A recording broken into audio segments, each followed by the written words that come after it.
That was my first moment of real doubt. When I started to wonder, this whole thing was a mistake. So then I went back to my office. And there was a new casualty list waiting for me. People are dying out there every day. Entire worlds are struggling for their freedom. And here I am, still worrying about the finer points of morality. No, I had to keep my eye on the ball, winning the war, stopping the bloodshed. Those were the priorities. So I pushed on, and every time another doubt appeared before me, I just found another way to shove it aside.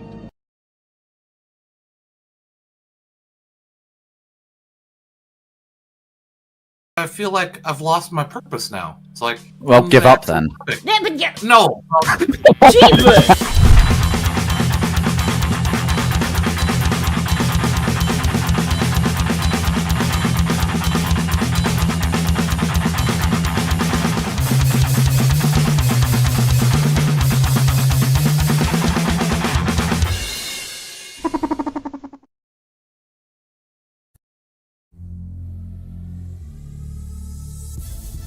Hello everybody and welcome to the Wednesday show. I'm Hammer, and I'm usually joined by two of my favorite Wednesday show hosts, Jen T. Maxey in Canada and Terry Diamantis down under.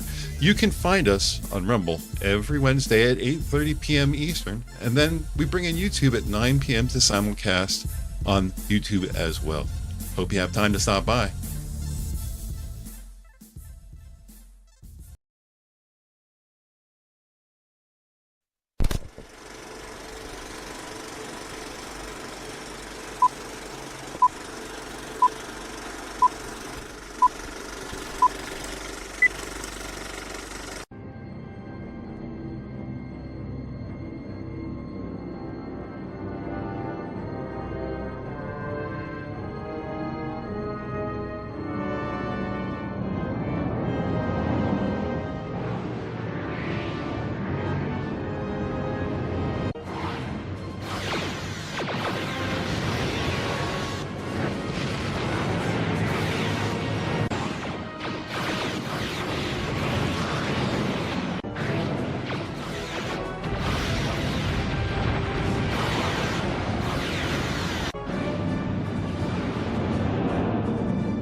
That was my first moment of real doubt. When I started to wonder, this whole thing was a mistake. So then I went back to my office. And there was a new casualty list waiting for me. People are dying out there every day. Entire worlds are struggling for their freedom. And here I am, still worrying about the finer points of morality. No, I had to keep my eye on the ball, winning the war, stopping the bloodshed. Those were the priorities. So I pushed on, and every time another doubt appeared before me, I just found another way to shove it aside.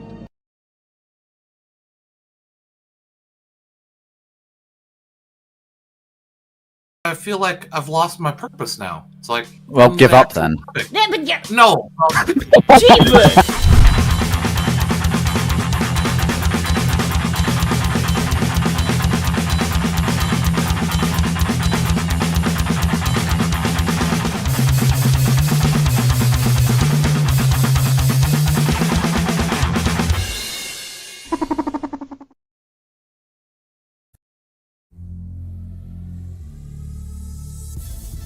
Hello, everybody, and welcome to the Wednesday show. I'm Hammer, and I'm usually joined by two of my favorite Wednesday show hosts, Genty Maxie in Canada and Terry Diamantis down under.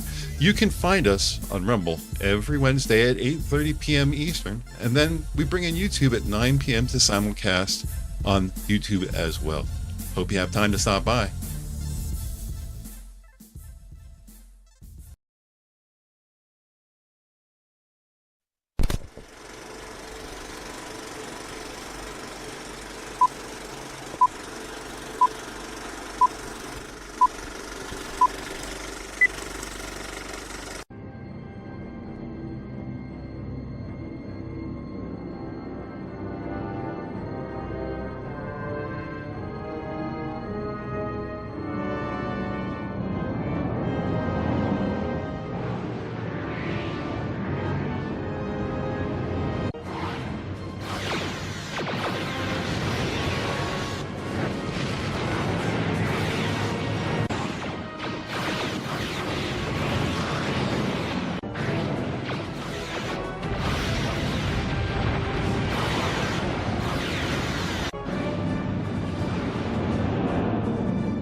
That was my first moment of real doubt. When I started to wonder, this whole thing was a mistake. So then I went back to my office. And there was a new casualty list waiting for me. People are dying out there every day. Entire worlds are struggling for their freedom. And here I am, still worrying about the finer points of morality. No, I had to keep my eye on the ball, winning the war, stopping the bloodshed. Those were the priorities. So I pushed on, and every time another doubt appeared before me, I just found another way to shove it aside.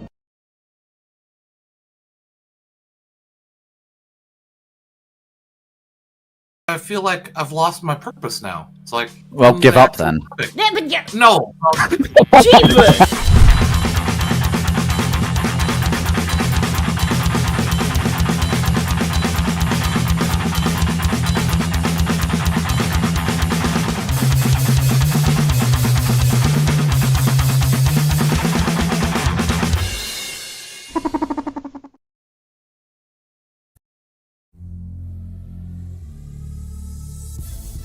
Hello, everybody, and welcome to the Wednesday show. I'm Hammer, and I'm usually joined by two of my favorite Wednesday show hosts, Jen T. Maxey in Canada and Terry DeMantis down under.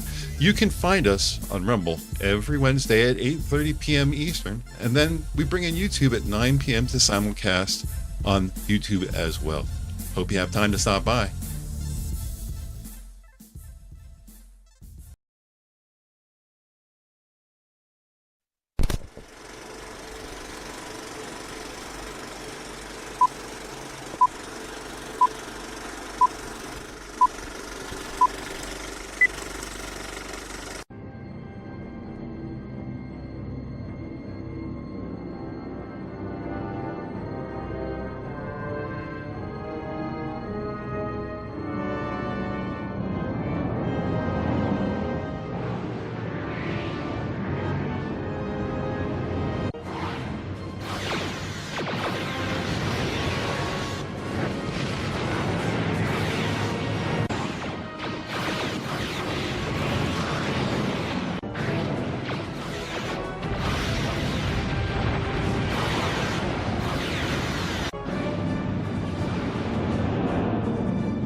That was my first moment of real doubt. When I started to wonder, this whole thing was a mistake. So then I went back to my office. And there was a new casualty list waiting for me. People are dying out there every day. Entire worlds are struggling for their freedom. And here I am, still worrying about the finer points of morality. No, I had to keep my eye on the ball, winning the war, stopping the bloodshed. Those were the priorities. So I pushed on, and every time another doubt appeared before me, I just found another way to shove it aside.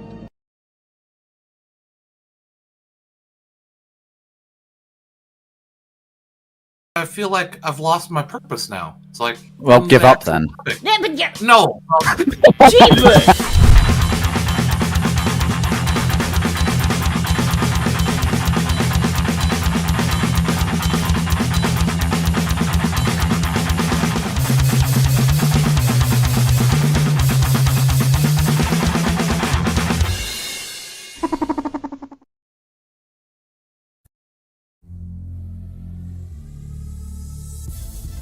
Hello, everybody, and welcome to the Wednesday show. I'm Hammer, and I'm usually joined by two of my favorite Wednesday show hosts, Jen T. Maxey in Canada and Terry DeMantis down under. You can find us on Rumble every Wednesday at 8:30 p.m. Eastern, and then we bring in YouTube at 9 p.m. to simulcast on YouTube as well. Hope you have time to stop by.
was my first moment of real doubt.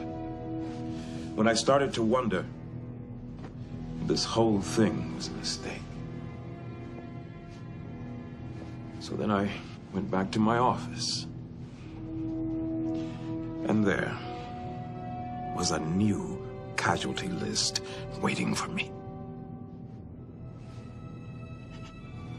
People are dying out there every day. Entire worlds are struggling for their freedom. And here I am, still worrying about the finer points of morality. No, I had to keep my eye on the ball, winning the war, stopping the bloodshed. Those were the priorities. So I pushed on, and every time another doubt appeared before me, I just found another way to shove it aside.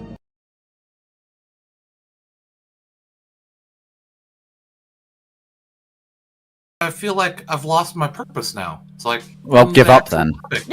No. Jeepers!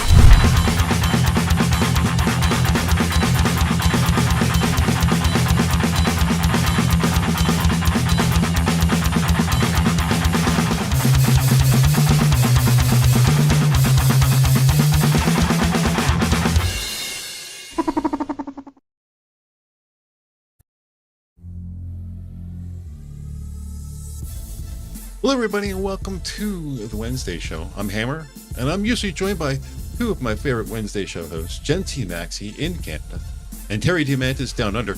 You can find us on Rumble every Wednesday at 8:30 p.m. Eastern, and then we bring in YouTube at 9 p.m. to simulcast on YouTube as well. Hope you have time to stop by.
That was my first moment of real doubt.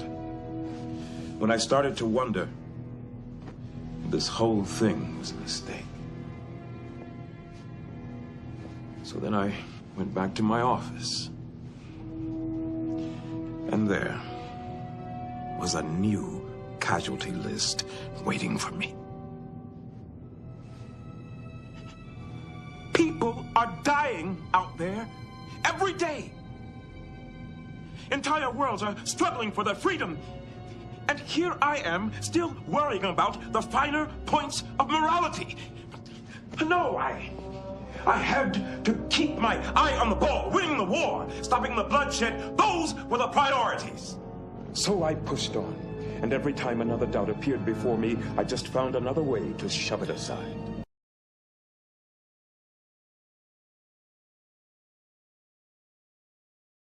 I feel like I've lost my purpose now. It's like, Well, give up then.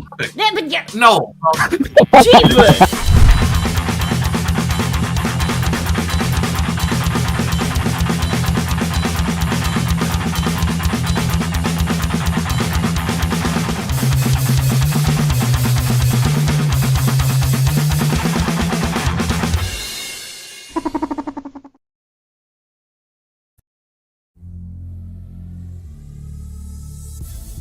Hello, everybody, and welcome to the Wednesday show. I'm Hammer, and I'm usually joined by two of my favorite Wednesday show hosts, Jen T. Maxey in Canada and Terry Diamantis down under. You can find us on Rumble every Wednesday at 8:30 p.m. Eastern, and then we bring in YouTube at 9 p.m. to simulcast on YouTube as well. Hope you have time to stop by.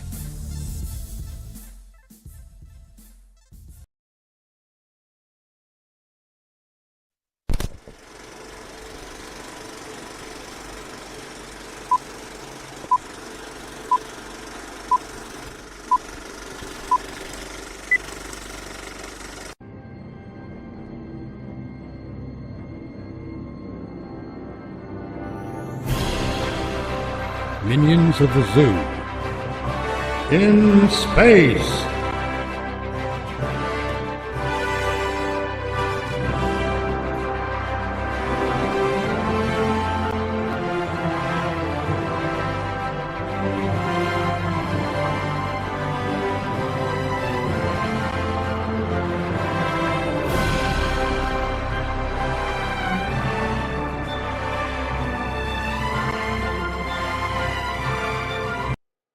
Welcome to Minions of the Zoo in space. I'm your keeper for tonight, Tyr Alexander, and I'm here with my friends Mitch Nemo. In space! Yeah, I'm here with Kefki. Sorry, I was trying to do what Mitch did, but I failed spectacularly. Will it forge? Said, leave me alone. I'm singing all night long. It's a family tradition. Rotten Corpse. Danger tier, danger. BLooZeR. I'm being held against my will by the ferret. Please help me. Yeah. Get back to the goddamn get back to the Oh god, that means Kefki had her Red Bull again. Oh no. And Critical Thinkers Guild. Tail, I told you to keep our guest quiet. Oh no. And, Oh, I just had a scary thought. what was the scary thought? Your Sometime face. in the Oh God! I'm sorry. future, sometime in the future, Kefki's going to invent an energy drink that tastes like candy corn. Oh, no. It'll Try be that. the bestest ever. That's going to leave wreckage and mayhem for miles around her. Hold on. It's going to be called. Wait a minute. Is that Sorry. the snark? I believe this is directed at you, Will. Is that the snark you said, never sing again? I'm going to have to go to karaoke night at a Western bar to drive that out of my head now. All you gotta do is go to any karaoke bar. Mischief Kefki's candy corn managed. energy drink will be named. Ha All right. Hopefully. And they won't sell it to you unless you pronounce it properly. Ha Aha. All right. All right, I'm bouncing out for just a second since I just got home. Okay. Right. We'll take Yep. a random. All right. I'd like a case of ha please. I I like thought to it was what called. the fuck?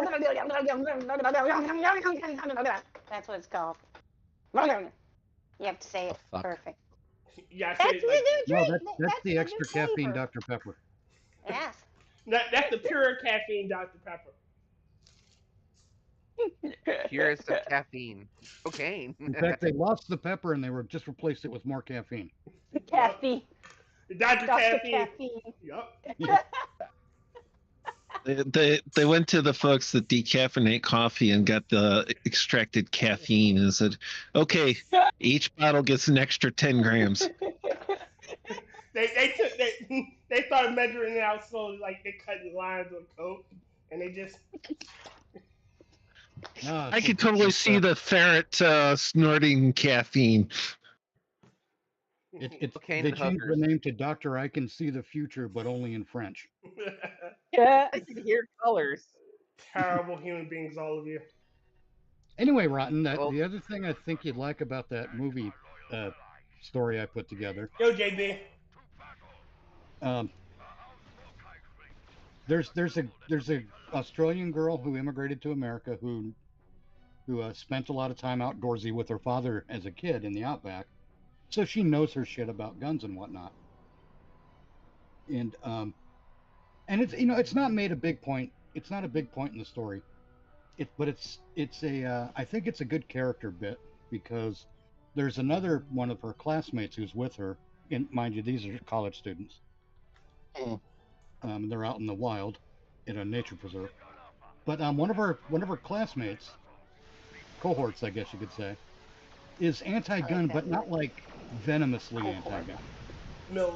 Just he doesn't like guns. So the shit goes down. They're in a situation. She's taken different guns from different characters who have died. And when it comes time, she hands one of them over to this character, this anti-gun character. And I didn't want it to be a big point of contention. So the way I would play it is, she hands him the gun, he takes it because he knows they're kind of in a world of shit right now, and he might need it. So yeah. he's not going to put that potential advantage aside. But he doesn't say any of that. He just takes it. It's a show don't tell scenario. And then her, knowing that he's not as familiar with guns, gives her a quick rundown on the safe and effective operation of a firearm. So essentially, he's anti-gun but not anti-self-protection. He's not pacifist. Yeah. No, he's anti-gun, but he's not an idiot. Yeah. Like I have a coworker, or had, he got a job at a different location, that he's not anti-gun, but he is pro some gun control, because he's like, well, I can see a guy on a farm having the AR and whatnot because they're homesteading and shit. They might have to deal with varmints. He's like, but you and me, we live in apartments. Do we really need that? And I'm like, yeah. It's not even a question of need. If I can purchase one, I should own one. Well, no, this gets into okay. Oh no, hold on.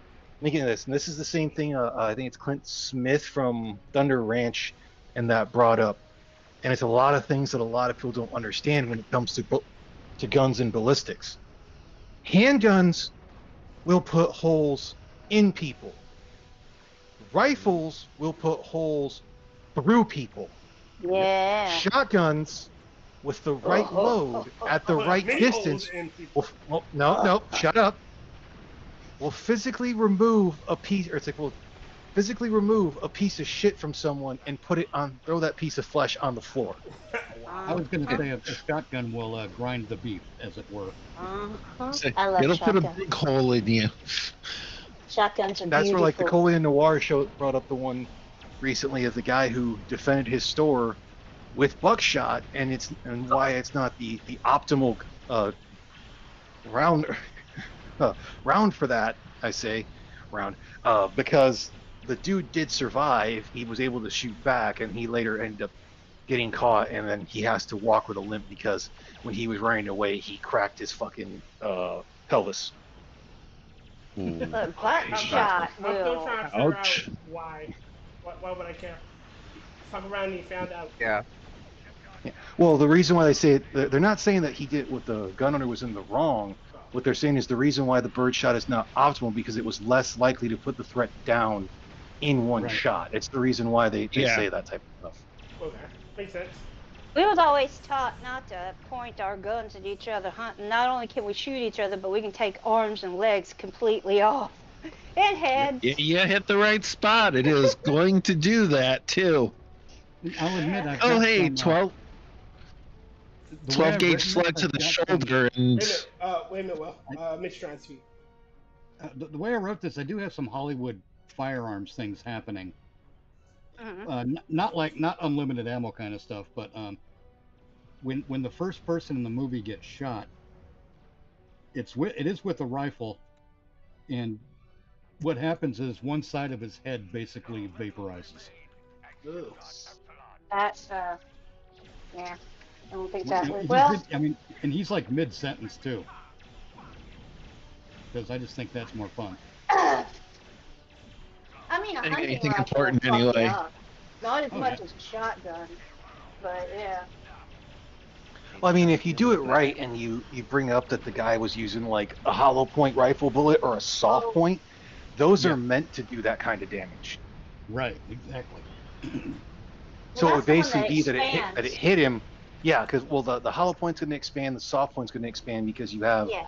a softer lead in the front. So once it actually hits flesh, it's going to penetrate and mushroom out.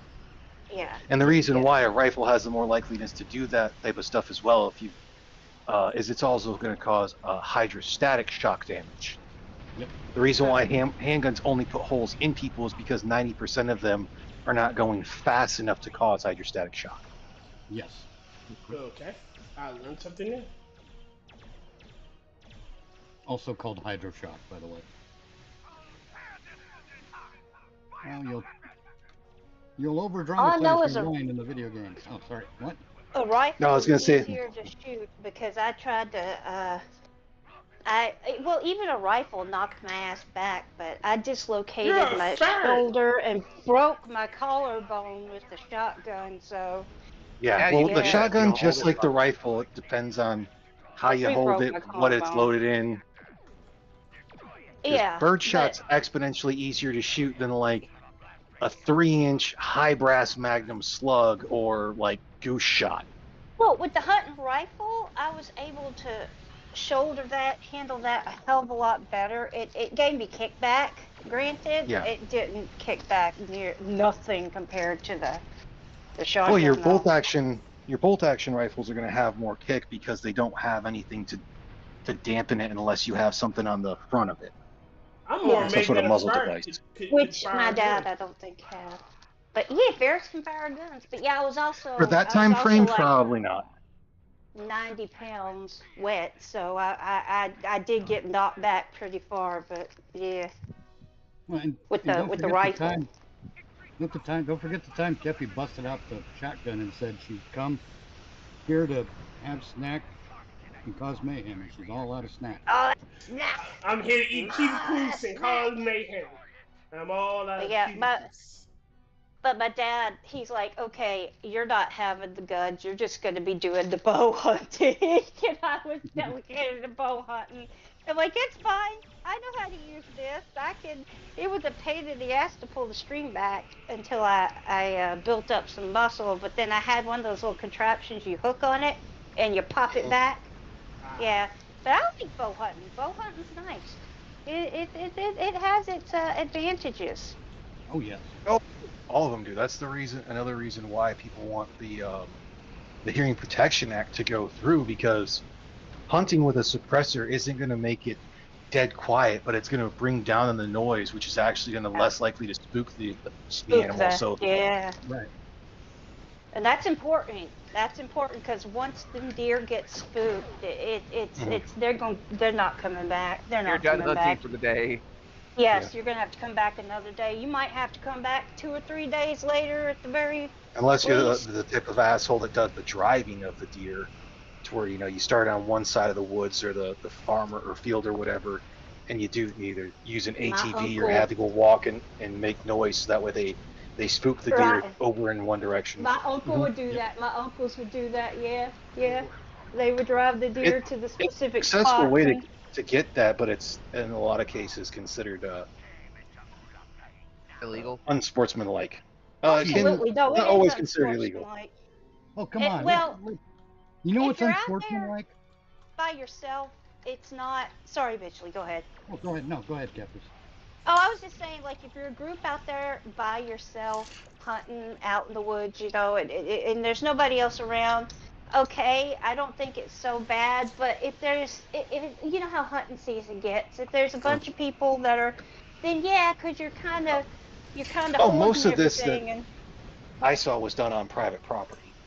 Ah, okay.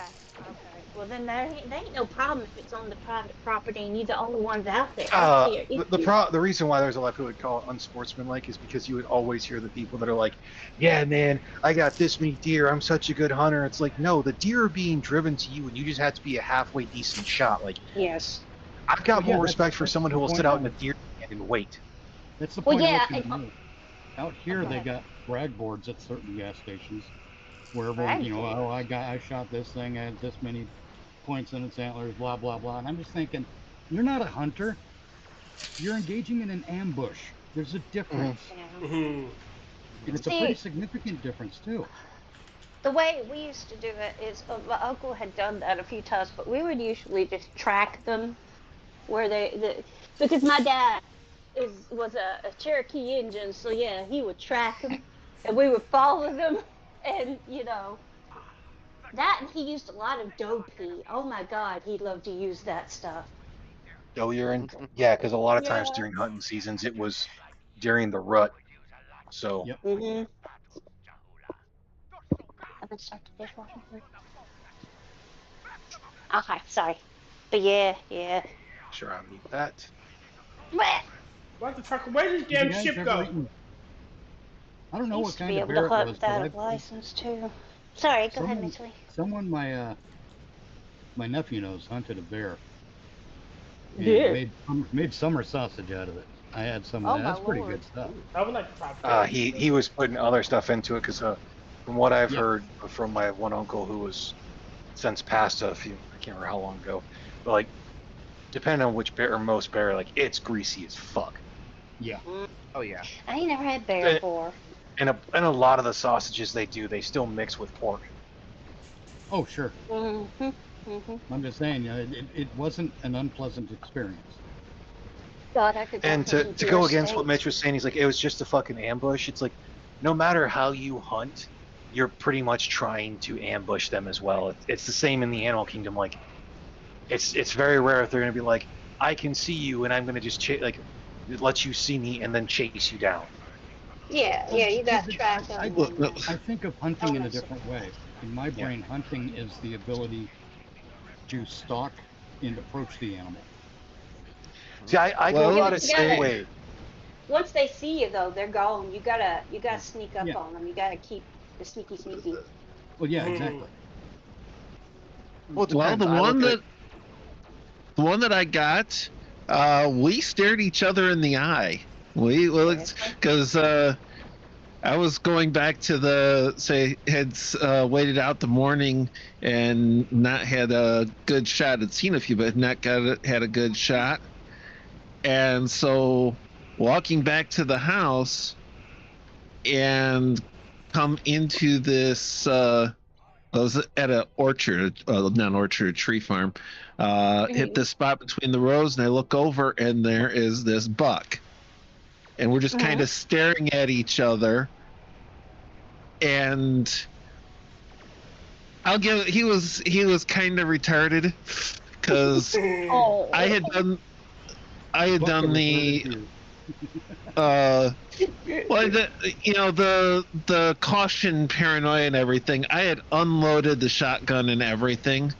About the only thing that I did for preparation was, rather than looping or pocketing all the ammos, I had a shell in my hand.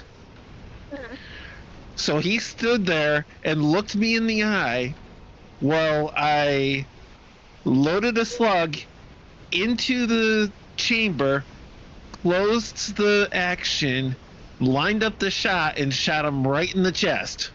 Knocked him over on his butt. Did he have it? Hold on. There's two ways I look at hunting. Like the one I brought up to where you have people that will drive them out. That's more of the farming and whole thing. Because I still consider it hunting. Like if you set up a tree stand because you've been watching how the deer walk by following trails and whatnot. So you've been kind of doing the stalking and you set yourself up for them to come across. Like, I don't think that the whole thing, it's still an ambush, but it's not near as much of the whole thing to where you're like, okay, you guys, we're going to set up here, and then there's going to be people with ATVs or, on foot making noise that are going to push all the deer past here.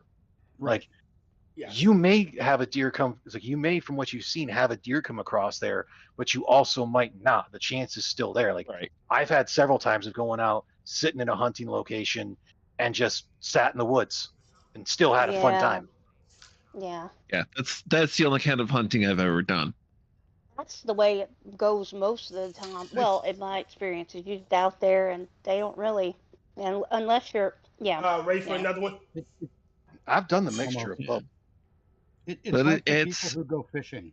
Because, I mean, you gotta, in order to track them, you gotta find them first. And sometimes that's fucking tricky as hell. You can go all across the fucking woods and you're not gonna find them because they can hear you and they're gonna avoid you. And And they can smell you. But it's similar with the people. That's why you have go dope fishing. heat.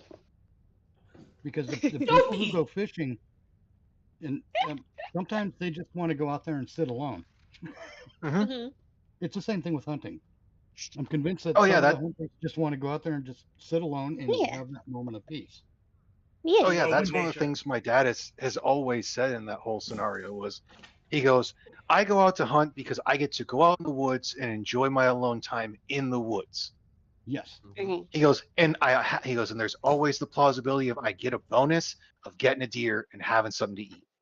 Yep. Like, he's also done the whole thing that's like, if he's going out there to look for a deer, he can do that shit. Like, the funniest story we have on that one is my dad is like, I went hunting with my dad and his friend Harold.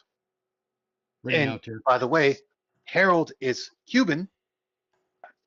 And I did not hear my dad say, hey, there's two coming up. I'll get the front, you get the back, and that whole thing. So these two deer come up. Yes. So these two deer come up. My dad shoots the first one. I haven't even taken the shoulder strap off my shoulder, and I'm just in awe of the deer, bounding away. I went, wow, Dad, that's really beautiful. And then we just start hearing cussing in Spanish because Harold had tried to fire his gun with the safety on. Oh, no. No. And he's trying to say, oh, no. His is worse because he didn't even unshoulder his gun. It's like, dude, how can you say mine was worse? Like, okay, I openly admit I wasn't paying attention to what was said, and then I was in awe of natural beauty. You tried to fire with a safety on. Like, the only other one I have worse than that was one of the gun stands I was at that a different friend of my dad's let us hunt there. And I, like a genius, sat facing away from the bait pile that I didn't even realize was there until I heard a deer. And when I turned to see it, I turned my hand, my head over my right shoulder like a right-handed person does. And instead of going, oh, there's a deer, I should turn to my left since I'm right-handed to shoulder it. No, I turned to my fucking right to get to a certain point to where, like, quite literally, I'm moving quarter of an inch every couple minutes in this turn, basically eyeing this fucking deer, and then shoulder my shotgun left-handed. And because I didn't take into account the dip that it would have at that closer range, I aimed too low. Like, I aimed where I should have aimed if they'd have been about 20 yards further away. And I quite literally shaved this deer's chest with my shot.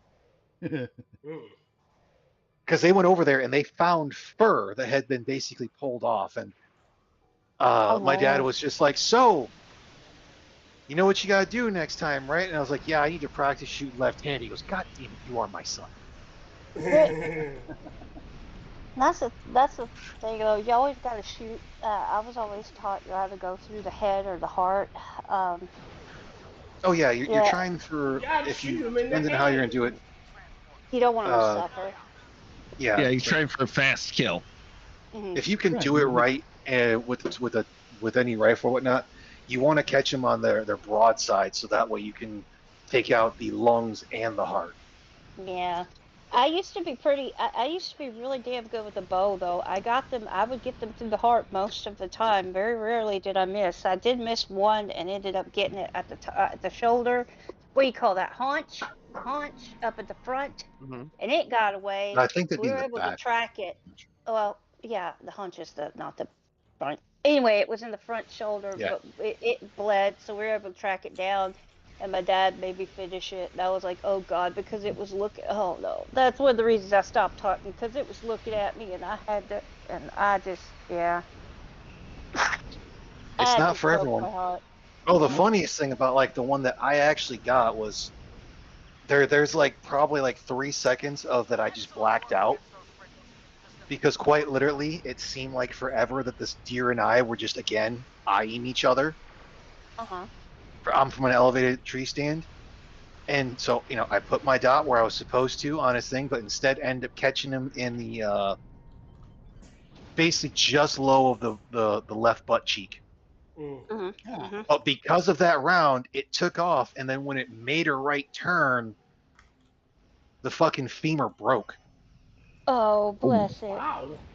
So it made wow. so it made it about 30, 40 feet before it started just cycling left or circling left until it fell and died. Poor baby. And I was still pissed that it's like I had that whole thing, because if wouldn't have had that like blackout of time or whatever and put it in the lungs, I probably would have done what my dad did, or it's gonna go about 6 feet and drop. Yeah. Yeah, my dad's had coworkers and friends and whatnot that would go hunting with him. And other than the typically if he shot at one and hit, and very rarely would they get very far, because he'd get the lung and the heart, and quite literally when they would field dress the frickin' thing, you could take the thumb or take the heart out and put it directly on your thumb from the hole in it. Okay. You know, I remember I hit one through the fucking, I know I hit it through the heart because my dad had told me I did a good job. I hit it through the heart. It still ran. It was running. And it had an arrow through its heart, and it was running. And I'm like, how the fuck did that thing just not fall over and die? Nope, it started off running.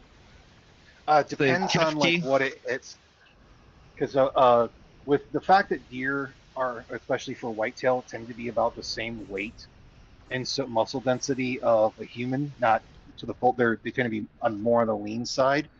But the average human, when getting shot to the heart, unless it's a massive thing or a massive thing to the brainstem going out, you still typically got about 14 seconds of life left. And as we've all played video games, we all know that 14 seconds is a lot longer than people think. Yeah, it is. Because this thing just took off and ran, and it made it a 14 pretty seconds good... is longer than people think. It is. It made I think it's about 14 seconds long. A good. Yeah. It had a good run. It made it. It covered good ground, and eventually it just killed over. But it covered a nice patch of ground, and I was just sitting there going, "Wow, wow." It's funny, y'all are missing the joke. Sorry. Yeah, Forgive It's us. not a sex joke.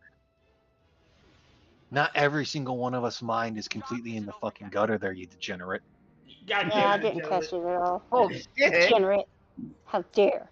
How dare The other thing with that is you've always got the chance of, you know, depending on longer survival, you think about, oh hey, hit to the heart, you're gonna die and everything. You realize that if you get stabbed right through the heart, you have like a 33% chance of living. Yeah. Jeez. Oh, sorry, go ahead. I had a funny hunting The story. reason why they tell you when you get stabbed not to pull off whatever the thing that stabbed you was. Keeping the blood and whatnot in. But to switch topics. Oh, I had one last thing I wanted to say about it. Can I? Okay, so I have a funny hunting story. It's one time. Okay, there was this big ass buck, right? Big buck deer, and there were like 3 does around it. That motherfucker, we come out, my dad comes out with the rifle, well, shotgun, points it. That motherfucker lowered his head and started chasing my dad, started chasing us, barreling toward us. We had to scatter. I'm like, damn, it tried to kill us. But yeah, sorry, that was it. It's coming right at us. It's coming right for us.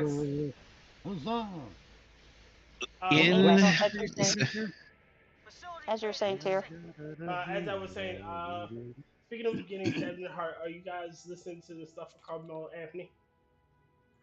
From every, I know that there was a new thing that was like they had the surveillance footage, and there wasn't the altercation apparently that they said there was before Carmelo basically just stabbed the dude. Oh, I heard of that. Yeah, he said it was self-defense, but it wasn't, was it? Nope. He just went off and stabbed this kid. Yeah, every time new information is coming out, it's looking less and less like it's the black kid at the sports ball game. Yeah. Yep. At the track event. The track event. Okay, yeah. The high school kid. Yep. The one who they were trying to say that, oh, it's because he's a poor black kid. Actually, his parents make like high 5 figures, low 6 figures yearly, so it's not a socioeconomic thing like you're trying to claim. No, it's like it's I said fucking tragic. on Rumble. I can't all say the it way here. around.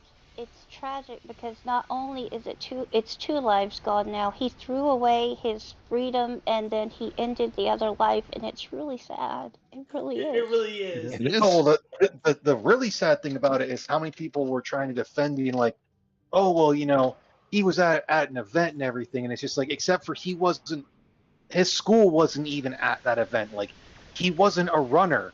He was just there when he wasn't supposed to be. He skipped school to go there. Yeah. No, it was a weird. It was a weird triathlon thing. He wasn't a runner. He was a stabber. Ha! Yeah. But so you are a goober. Yes, I are. It was the whole point. He was just training for the Olympics. But everyone's trying to defend this kid, you know, and the more they try to defend him, like, the more he becomes undefensible. Like, yes. Well, it's the more that comes up from it, it just shows like how bad of a person he really is. I don't know it's why the cultural thing that I that. mentioned on Rumble the other day. Yeah. Yeah. Then I can't mention here out of respect for Minions Oh. of the Zoo. Oh. But Sorry. you're right. It is, and it's an insult to every other law-abiding citizen that, you know, we It really is. Again, if it came out and it was literally self-defense, all right, I would change my position. You know, he shouldn't have done what he did. Now, do I agree that the response was justified? No. But if it's self-defense, it's self-defense. Right. But I don't this is murder. Whatever happened I to don't put a throwing cap on fists self-defense. in self-defense? Whatever happened to just fighting with your fist in your hands in self-defense? Like, I don't know. Wear Well, bitches see, like that Kefki, now. when it comes to self-defense, if you, my position is, if you find yourself in a position where you have to defend yourself, Bless you. Thank you. Thank you. if you're in a position where you have to defend yourself, Mm-hmm. killing someone is on the table, as far as I'm concerned. Yes. Because even if you knock someone down, you can't guarantee that they're not going to get up and shoot you, stab you, whatever. But But these are kids, so I mean, But you the would think I know, that but kids are assholes too, just like adults, as we've seen. Yeah. Mitch, I don't know. the thing to keep in mind there, though, is when it comes to self-defense, proportionality is important. That doesn't mean that you don't, once you've committed yourself to self-defense, it might not come to this, is unless it is lethal force being brought to you to begin with, you don't start there. And he did, from everything they seen, he disengaged, then re-engaged. You at that point, you were the aggressor. Yes. Like you, in self-defense law, you can't re-engage. Like if you got away and you stayed away and they kept following you, self-defense plays in. Like they're following me. I have no choice at this point. But if they disengage, okay, wait. So what if somebody starts beating on you? You turn around, and start hitting on them back, and they fall down. Then you hop on them and start punching them in the face. Is that re-engaging? no, it's still self-defense. You just gain the upper hand in a fight. Yeah, Okay, that even is though they're on their they haven't withdrawn from the fight. No, wait. Let me be a bit more specific. They're on their butt and they're trying to butt scoot backwards, and you jump on them and start waylaying. Is that disengaging, or are you still good? It would be a big thing. Okay, you're still good. Fine. It'd be a big thing if, let's say, like the dude ran away, was retreating and running away, and you followed. That's not self-defense anymore. It was. Yes, you can go from. Well, what Kefki's trying to get to is yes, you can go from where you're in a self-defense scenario to where you then become the offense in that scenario. Okay, and you're still good. It's still self-defense. All right, I'm good. Sometimes. You have to take into consideration, has the threat the person posed ceased to be an issue? If they are actively trying to get away, you need to start looking at can I let them go? Yeah, but what if you don't think you can always that's the say, justifiable fear of your life. Yeah, you can always say, I didn't see him trying to get away or go out. Yeah. I mean, that's why there's always seconds. There's always time where you got between the person apparently ceases to be a threat and the recognition that they're no longer a threat. Okay. You have to reasonably be able to make that determination. Yeah, it has to be a reasoned determination. It's just like if you've let's say worst case scenario, you find yourself in a self-defense situation where you're actually using lethal force by way of shooting at the person. Or as an irrational person is actually shooting them. There is a discrepancy between they've stopped being a threat and the last time you shoot it. You typically get a couple more shots off before the brain tells the hand, stop squeezing the trigger. All right, hold on before anybody continues. I want to read some of these chats. JB says you can still kill somebody with your fists. He says again, it's not easy but possible. Is that the start? Yeah, but generally. Wait, hold on. Say. I actually want to give JB's one a moment, but unless you have a specific physical infirmity where the fist is disproportionately dangerous to you, a fist brought to force is considered non-lethal force until it's not, like a Trayvon Martin ground and pound situation. He took not lethal force fist and turned it into I'm beating your head into the pavement with my fist lethal force, which is where it turned into self-defense. Yep. Wait a minute. That just start goes, the trick to self-defense is to disable the attacker enough so that you can escape. You can't take their lives unless you know you don't have a chance to escape otherwise. He also says, hold on. And he says, even then, you could be charged with imperfect self-defense. The Snarky will go, no.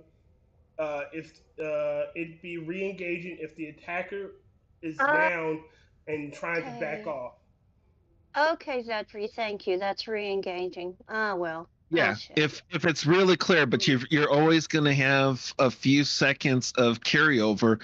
But if they're clearly trying to get away, you want to look at disengaging.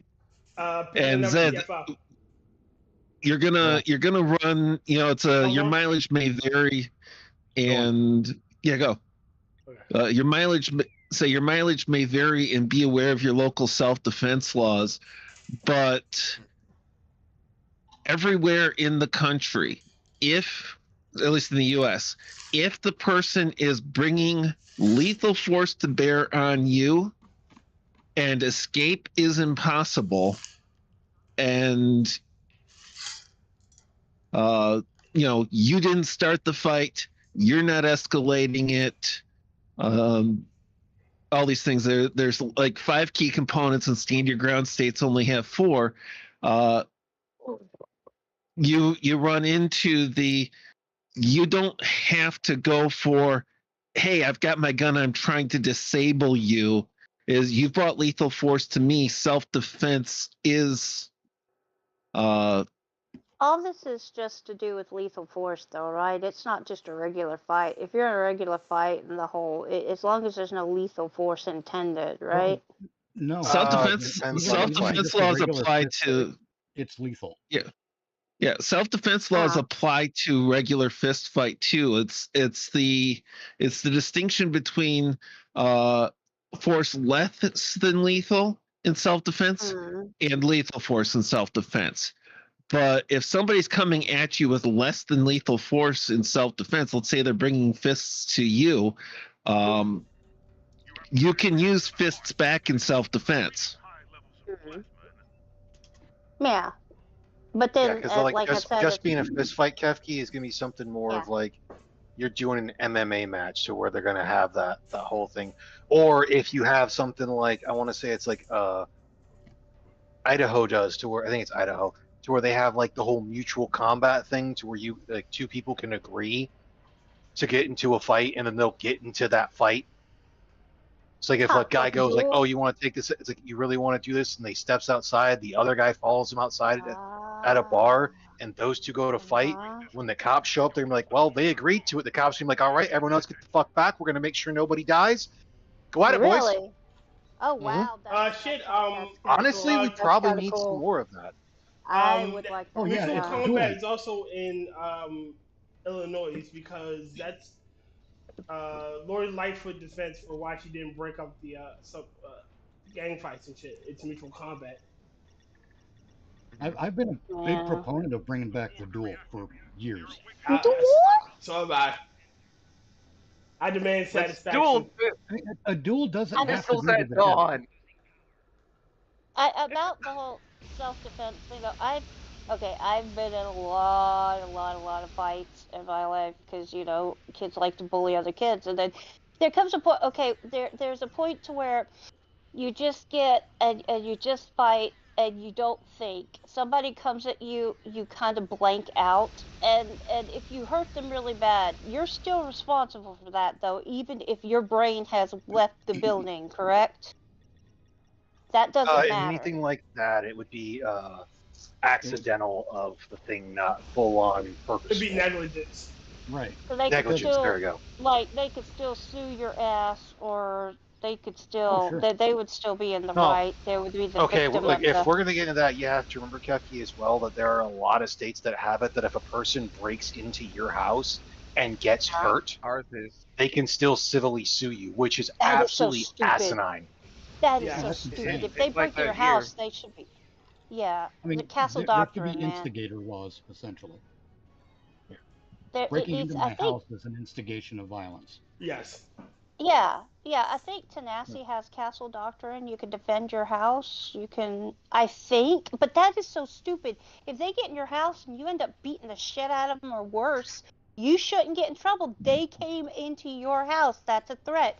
Why are they coming in there? You don't fucking know. You assume they're going to kill you. You know? Yeah, that's why the typical thing is like of having reasonable fear. That's where, like, even though it's looked down more upon for me being a guy, if someone were to break into my house, like, it is Michigan state law that means that they are there to do great bodily harm to me. Yep. Yeah. The Michigan state law, it's beautiful on this, because if somebody breaks into your house, they illegally enter in that, the law automatically presupposes that they could only possibly have entered the dwelling for a purpose that warrants lethal force and self-defense. You don't have to wait to see, is this person actually like bringing a knife or a gun, or are they just trying to lift the TV off the wall? They have illegally breached the perimeter of your home. They are there to do you direct physical harm. Yeah, I'm gonna see. That's what I'm like. If somebody breaks in my house, I assume they're going to kill me. It's just like they're not breaking in to give you a hug. I mean, it's just like I told you before. Come on, Kefki, you would. Okay, I would. You would absolutely break into somebody's house to give them a hug. Before Kefki was breaking in the house, she'd be hollering, "Why are you locking me out? I'm just here to give you a hug. It's me, Kefki." Quit being a goober. Yes, I would secretly break into Kefki's place just to drop off the Dr. Pepper. She gets ready. Being a goober and open the door. Right. It's the freaking summer season. Places get hot. It's the Dr. Pepper, goddammit. It's the pepper of the doctor. The sweet, sweet nectar of the pepper. Aww. Sorry, I love Dr. Pepper. Yeah, and Here we go. Except and you for always Sweet want to Dr. check your Pepper. local regulations and That's an everything, but most states in the U.S. allow, most states in the U.S. allow lethal force in defense inside your own home, but there have been cases in the past of somebody supposedly canceled doctrine supposed to apply, but I've heard of one case is 20, 30 years back or so. Basically, somebody resorted to lethal force when they were cornered in their bedroom, and they got charged with a wrongful homicide of the home intruder because they didn't jump out the second floor bedroom window. Fuck that, I'm not doing that. No, see, that I don't believe in the duty to retreat. What? That's bullshit. The Barney No, Fife that's law. complete bullshit. Duty to retreat inside your house is almost Bullshit. non-existent. There's like it is bull, but there's one or two states that want you to think want you to have to retreat inside your house as well. Right. And that's unequivocal bull. That's so Well, that's why, stupid. like, I can understand the gun, like, the somewhat gun laws to where it's like, hey, if you don't properly keep your guns locked up, and you have kids, and they do something wrong with them, you were negligent and well and should be charged with a crime. But if someone's like, oh, well, you live alone, you don't have a girl, it's like, even if you have a girlfriend and whatnot, but your guns are in your house, and someone broke into your house and stole your guns, well, we're going to charge you for negligence because you didn't have them locked in a safe. Motherfucker, that's what my front door is. Yes. Yeah, exactly. That is absolute bullshit. If you live alone, or even if, like you said, if you have a girlfriend, you shouldn't have to. You shouldn't have to. You should be able to sleep with that thing in your nightstand. There you go. That's stupid. That's I sleep with mine right next to me and sometimes under the pillow. Rod sees it it really right makes next to him too. It makes me question the motivation of the states that do that. What is the real motivation? It's not justice. It's the empowerment. No hatred of laws the. like that are fundamentally unjust. It's mental retardation. No, I It's think because they there's want you to ultimate rely on the motivation. state. And if they do it, it's the whole thing. If they do it for long enough, it's kind of like the whole thing for the joke of if the government started wiping people's ass, it'd be less than 10 years, and they'd be like, "Well, how will we wipe our own asses without the government?" Yeah. Well, they'd first turn it into an immigration issue. But it's the way it always goes, because then you're a victim, and you are more likely to give power over to the government. Well, yes, that's why I keep telling people, don't look to the government to fix government. Government will never fix government. I watch a lot of these lawyers who analyze police interaction videos, and they always say the same thing: don't resist the police. Let them do whatever they're going to. No, resist them. Slap them down. Tyranny must be slapped down quickly. Brutally and efficiently. Yes. Oh, I'm still waiting for the case to come forward. The lawyers have a vested interest in getting you to hire them. But, the American people have a vested interest in not living in a tyranny. Yeah. Well, that's why, I'm still waiting for the case to come up, Mitch, to where, the guy wasn't doing anything wrong, and the fucking cop was fishing, for something and whatnot, and the cop escalates it, and even though he's like, well, because he pushed me, I want to charge him we're going to charge him with assault. Well, sir, I'm going to countersue you in civil court and also have it charged because you escalated things instead of de-escalating things. You touched me first, therefore you assaulted me, and I defended you. That's another thing people got to get right. Well, yeah, it's bad. Not an assault, it's battery. Yeah, sorry. Even though I know that, I fuck it up constantly. Oh, I know. I do too. I got to train myself as much as anyone else. Oops. But it's important to get that terminology right. Yeah.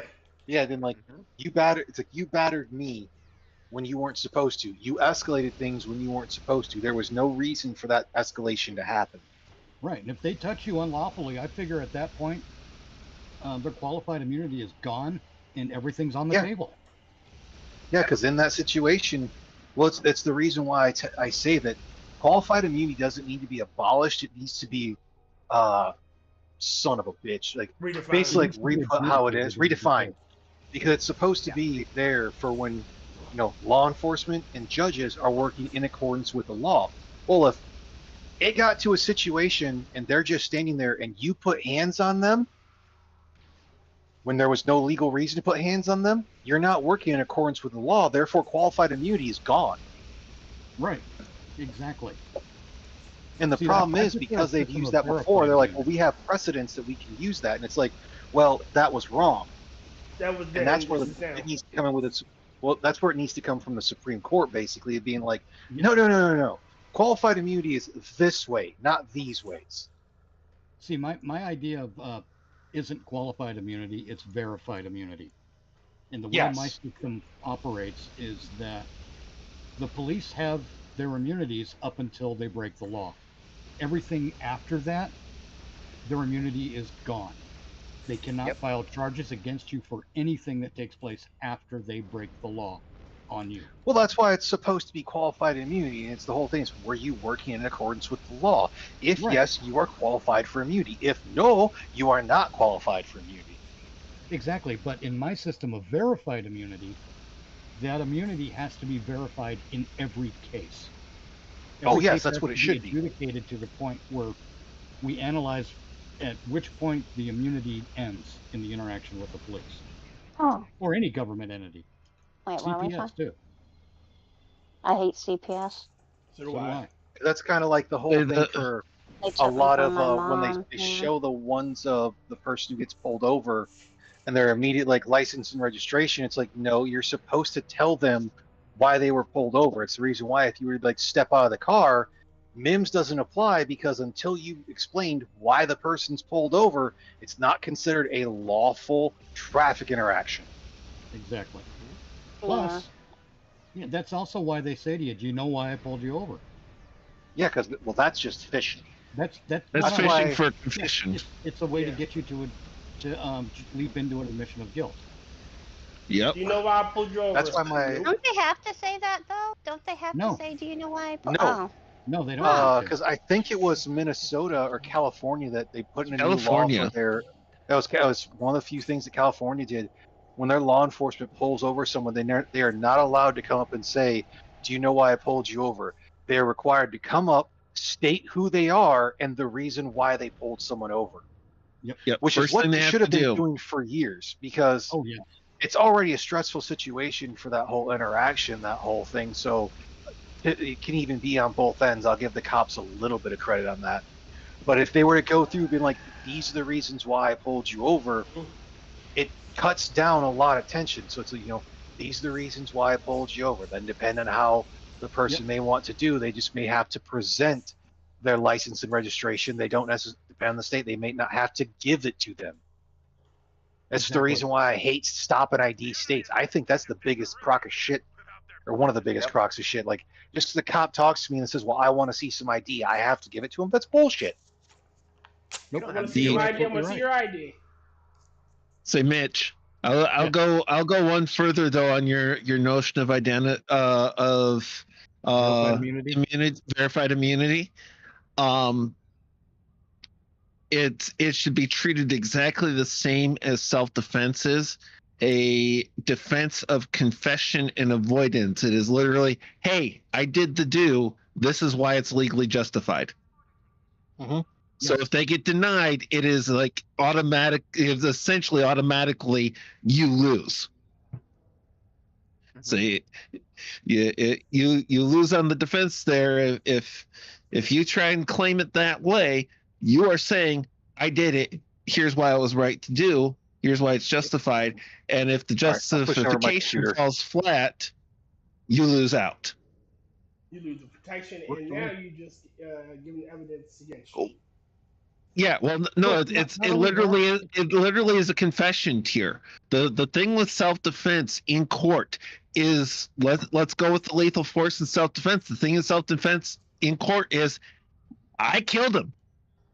This is why it's legally justified. Yep.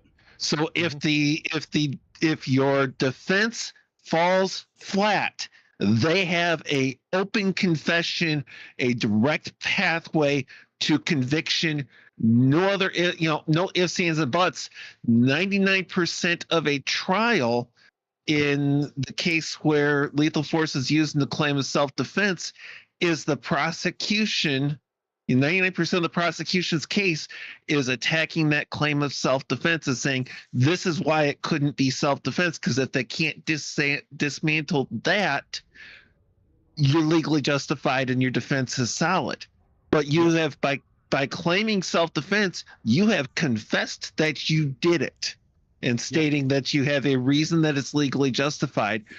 Cops claiming immunity should be exactly the same as, hey, I did it, here's why it's justified. And if the justification falls flat, if it doesn't need anything else, they've confessed to doing it. Right. Here's another thing, another twist in all of those scenarios. Okay. I think that the moment you become part of the government, I think your rights diminish. Yes, they should. I think they absolutely should. Your standards of evidence should be higher as a member of government. I'm also of the opinion, and I know we've discussed it before, that like because they're supposed to be in that position of enforcement of the laws and whatnot, that if they're the ones breaking them, their sentences should be harsher than a regular person's, because arrogance to the law is no excuse. The penalties against law enforcement and members of government for breaking the same law should be automatically stricter. Absolutely, they standards, because there's an imbalance. Yeah, the standards should be higher. Oh, go on, finish up. When it comes to criminal and civil involving the government is always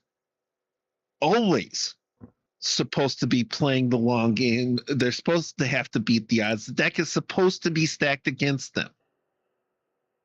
The deference is supposed to be given to the citizen in all legal conflicts between the citizen and the government. It is the government that carries the burden, and it's the government that has, they have to do it. I love this examples like what proving guilt beyond a reasonable doubt in a football. All right. In a football field, your line of scrimmage is outside the back of the end zone. You've got one down to run not just a touchdown, to run it past the other end zone and into the stands. And the government is always supposed to have the deck stacked against them. It's always supposed to be against the odds for them to win. You get one bite at the apple. And the reason for that is because of I hate to say this sounds like a lot of the woke bullshit, but there is a power imbalance between the citizen and the government. Yeah. Don't give me jury power either. They've got the power, and they've got essentially unlimited resources to bring to bear. Yes, by comparison, at least. Yeah. But then even with the jury trial, it's the government who's picking the jury. Oh, sure, they'll have the defense attorney if you can afford one in on the jury selection. But if you can't afford one and you're stuck with a public defender, well, the public defender doesn't work for you. The public defender works for the state. The public defender is paid out of the state's purse. Mm-hmm. You say that, but the public defender does actually have a legal duty to their client, who is the defendant. The state decides it doesn't. No, this is an ethical obligation that any breach thereof. First thing they teach you in law school is that law and ethics are not the same thing. They are almost always mutually exclusive. You can take ethics and throw it out the window when it comes to law. Law is not about right and wrong, which is too bad, because in many ways it should be. Also, hi, Quackbork. That's Duck Dog Quackbork. I don't know why I'm called Quackbork. Did you quack? Quack. Crackboard. Crackboard. Duck Dog, they don't have to have a verifiable presence of a weapon, but Mims does say that they have to have so between reasonable suspicion and probable cause. It is something where they don't have to absolutely know a weapon is there, but have a good faith reason to believe that you are armed and dangerous. But police don't apply that either. No, they don't. Well, I mean, I don't know. I like to cooperate with the police. I like to be nice because they go out there and risk their lives to protect Make no people. mistake, And, yeah. Kefki. Treat people the way they treat you. Yeah. That's how I there's approach it. If the cop comes I've up to only me, had one negative go on, Kefki. interaction. Oh, sorry. Sorry. Good.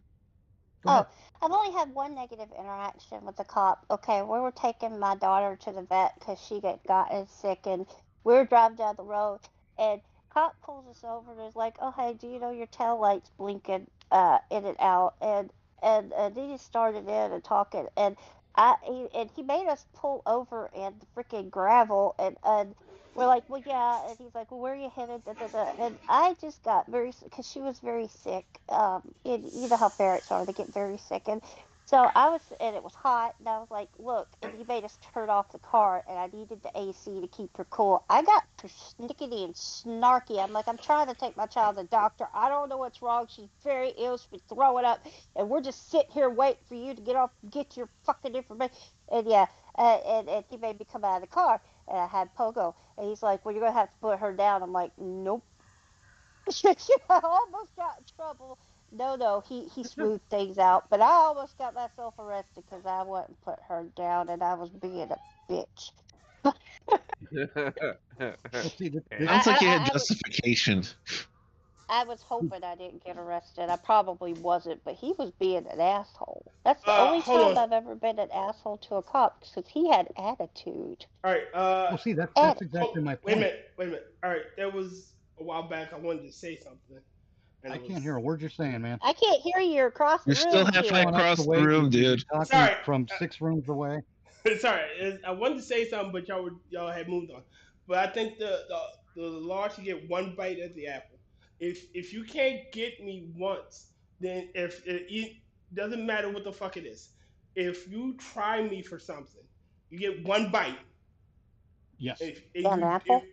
Yeah, like no. If you mistrial, that's it. That's another place where hold on. It would be at that one, but if it's the whole thing of like, you then went and committed that crime again, so it's a different thing, or be a different instance, they would still be able to try you for quote unquote the same crime. No, but that's not. No, it's still not the same crime. If I shot you, Rod, and double jeopardy is a thing, Tyr, that they're not allowed to do. But again, except the rights are diminished there because the double jeopardy, they basically have all these carve outs. This is when jeopardy attaches, and then if there's a mistrial or hung jury, unless the mistrial is for egregious prosecutorial misconduct and the judge says, okay, mistrial for cause, then they get another bite at the apple. It's like, that's not what it should be. You have a chance to prove guilt beyond a reasonable doubt. Jeopardy is attached. If you fail to prove guilt beyond a reasonable doubt, if it's a mistrial for anything but defense misconduct, then you've had your bite at the apple. It should be one and done, but it's not. If you are acquitted. Wait a minute, go ahead. At a time. Go ahead, Kefki. Oh no, it's being smartass. I said, if you answer the question correctly, you win a prize. I'm sorry, double jeopardy makes me think of Jeopardy. I apologize. Go ahead, Will. No, it's give the question properly, Kefki. Colors for 1,000. Oh yeah. Say, but it's the way that they treat it is basically once jeopardy's attached, if the prosecution causes a mistrial, then it can be with prejudice and jeopardy's attached and you don't have another trial. But if the jury is hung, hey, yeah, they can try you again. If there's a mistrial for reasons other than prosecutorial misconduct, they can have another trial. It's like, okay, you have to be acquitted for them not to get another shot at you. But that's One unfair. question.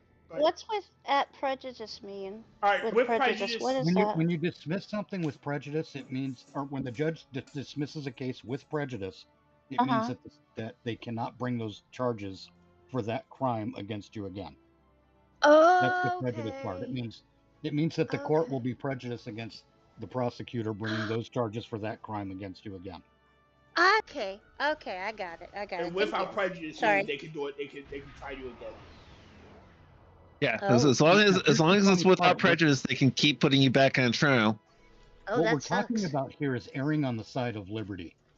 Yeah. Because if you have that mistrial, and besides, isn't a hung jury?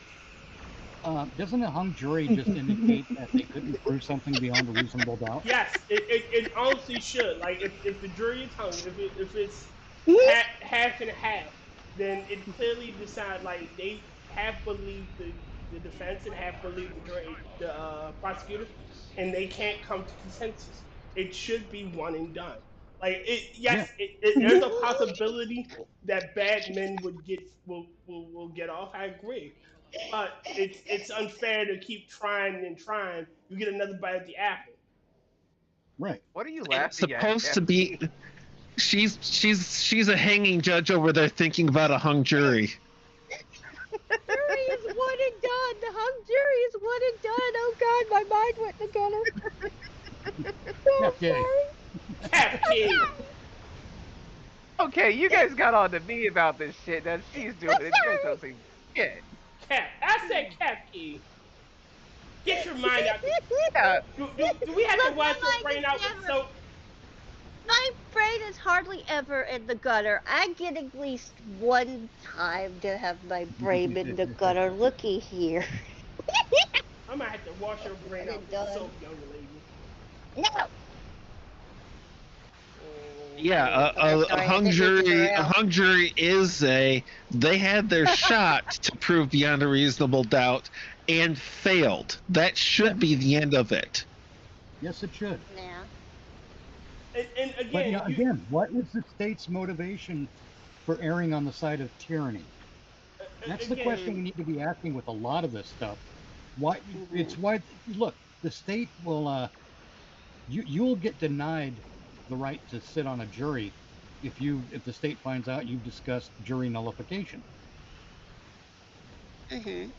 Wait. And that should be illegal as all hell. If you said, "Hey, I got called for jury duty," they can make sure you don't sit on the jury. Well, wait, what? Yes. Oh. Even when you get summoned, there's a vetting process. They have to do, some of it is stuff that they have to do for good reason. You know, hey, do you know anything about this case, this situation, this crime? Are you going to have a problem? Are you going to have a problem with being able to be unbiased? Oh, hey, maybe you've got, in this particular case, that lawyer that's the prosecutor, that's the defense attorney is your cousin. Maybe the judge is your aunt. You know, maybe the defendant is somebody who, cut you off in traffic and shot your dog. So they've got to do all the vetting of the jurors to see people very well. They don't vet people very well, because I have been summoned for jury duty. I was summoned for jury duty like twice, maybe even more, and they had to be like, because I'm not eligible for jury duty. I'm not supposed to be on jury duty. They had to. My mom had to contact them and go, okay, well, no, you need to talk to her psychologist. No. And had to show papers and shit, but they still tried to get me to come into jury duty. So their vetting sucks. Their vetting sucks. They don't pay attention. That's just bureaucracy. Well, that's not. That's a little different. Hold on, that's Kefki. That's not necessarily. Sorry. That's not necessarily jury duty. That's jury selection. Like, well, it said jury on it. I figured they wanted me to come in and. Yeah. Well, no. All right. So it's the first round of the summons and selection process, And that's where they start weeding out. You know, that's the first round of weeding out. Now, Well, that's after the first vetting, time, they should right? have been like, hey, this person, you know, Kefki here isn't eligible to be a juror, so just, you know, block the name off completely. Apparently, they didn't do that. That's on them. But that's where they start doing the thing. Got me because I don't even have a driver's license. I'm not allowed to have that either. So how the hell did they get a hold of my name? Do you have a state ID? Yes. Have you voted? Yeah, Does that count? That's how. No, That I'm not allowed to vote.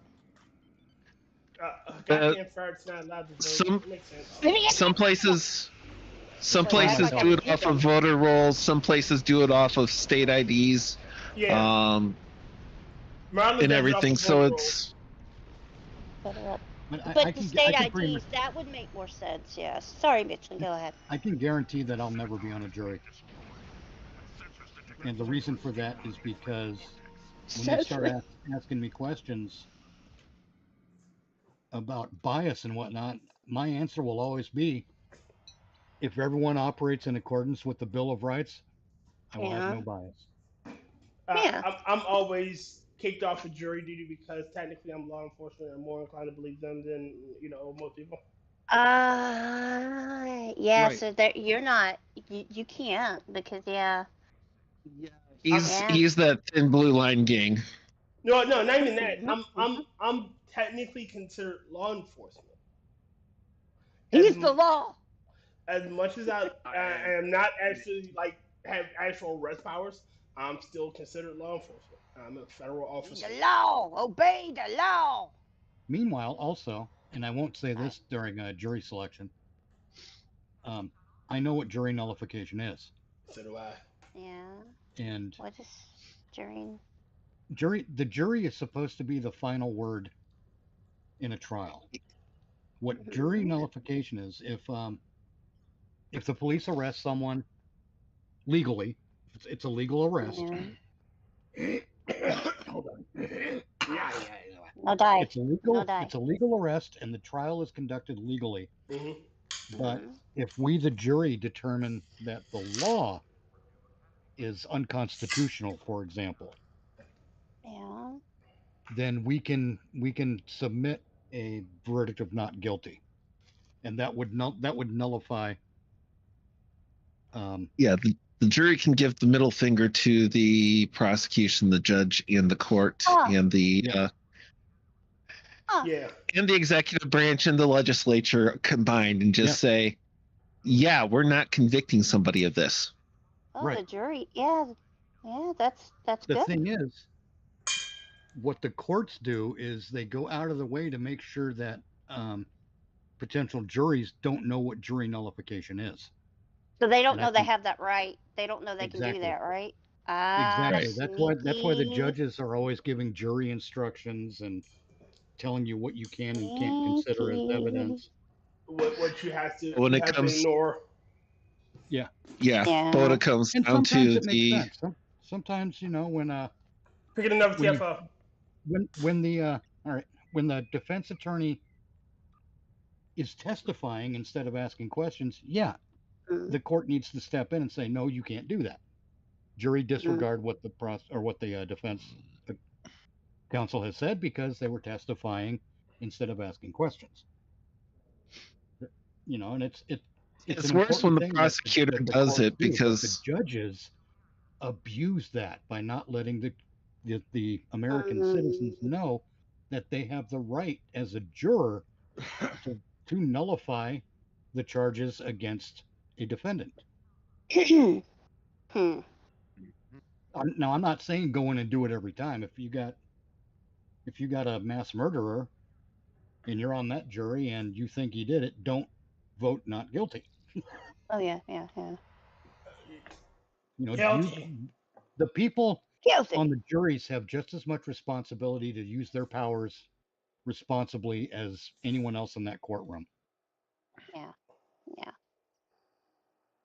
So a lot of people don't take that shit seriously. I don't have to go do jury duty. Yeah. Well, undead and undead, we don't have to do. No, I spent 12 years in the United States military. I've done my civic duty. I am no longer required to. Yes, like I said, Oh, nice. we undead aren't allowed to do jury duty because Oh, I'd love to. I just know that they'll Unconscious never. bias, the undead. I know what the state's Yeah. motives appear to be, and they're consistent in my theory. I don't know if that makes sense to anyone but me, but they consistently.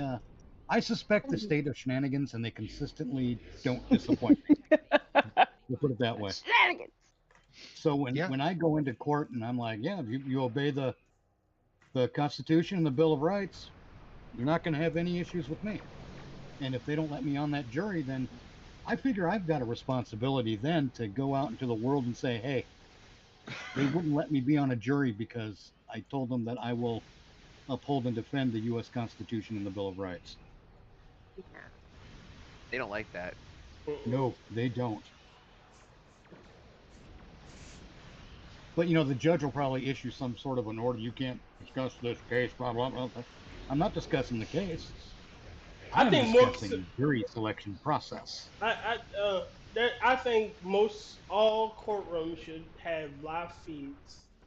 Oh, yes. Of all trials. Say all courtrooms should have live feeds. Now, granted, there should be some protections in there in blocks. It's, things like, hey, if a minor child is being brought to testify, you shouldn't be broadcasting them You shouldn't be. live on camera.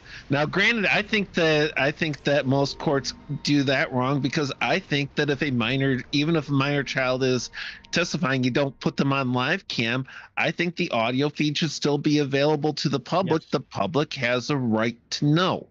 Yes, I think There's- that should be true. Hold on. Now, I had mentioned erring on the side of liberty earlier, and this is where I've got a cognitive dissonance on this. We use that expression a lot. The public has a right to know, but that's not really codified anywhere. I mean, Yeah. I think the public's right to know falls under the 10th Amendment, if you ask me. It's Well, it's the whole thing that a it's like bit of these the things are first. public records. Hang on. It is included in there. It's just not included by name. So then, and this is where I solve the dissonance, because on the one hand, I don't like it when cops, police chief will go run into the media immediately after arrest to make a case to the public. Yes. And that is tampering with the jury pool as far as I'm concerned. That's prejudicing the jury. Exactly. That is attempting to influence and poison the jury pool, as is the prosecutor going out there and making a statement when charges are filed. It's just Exactly. like hold on. Hang on, I haven't finished yet. Go ahead. So I think that's trying to tamper with the jury pool, and I think that needs to stop. Now, I think we've made an arrest is okay, but every other detail needs to be hush hush. Yeah. Especially if it's a case where there's like a nut bar killer out there. We've made an arrest in the nut bar killer case. We're still Free the nut investigating bars. and building the case against Johnny Nutbar. Not Johnny Nutbar, but the Nutbar. However, the Nutty Buddy Killer. where I solve the cognitive dissonance is there's a right to a fair trial by a jury of your peers, and a fair trial means that a jury has to be unbiased. So I think that the public's right to know is secondary compared to the individual's rights that I've just mentioned. All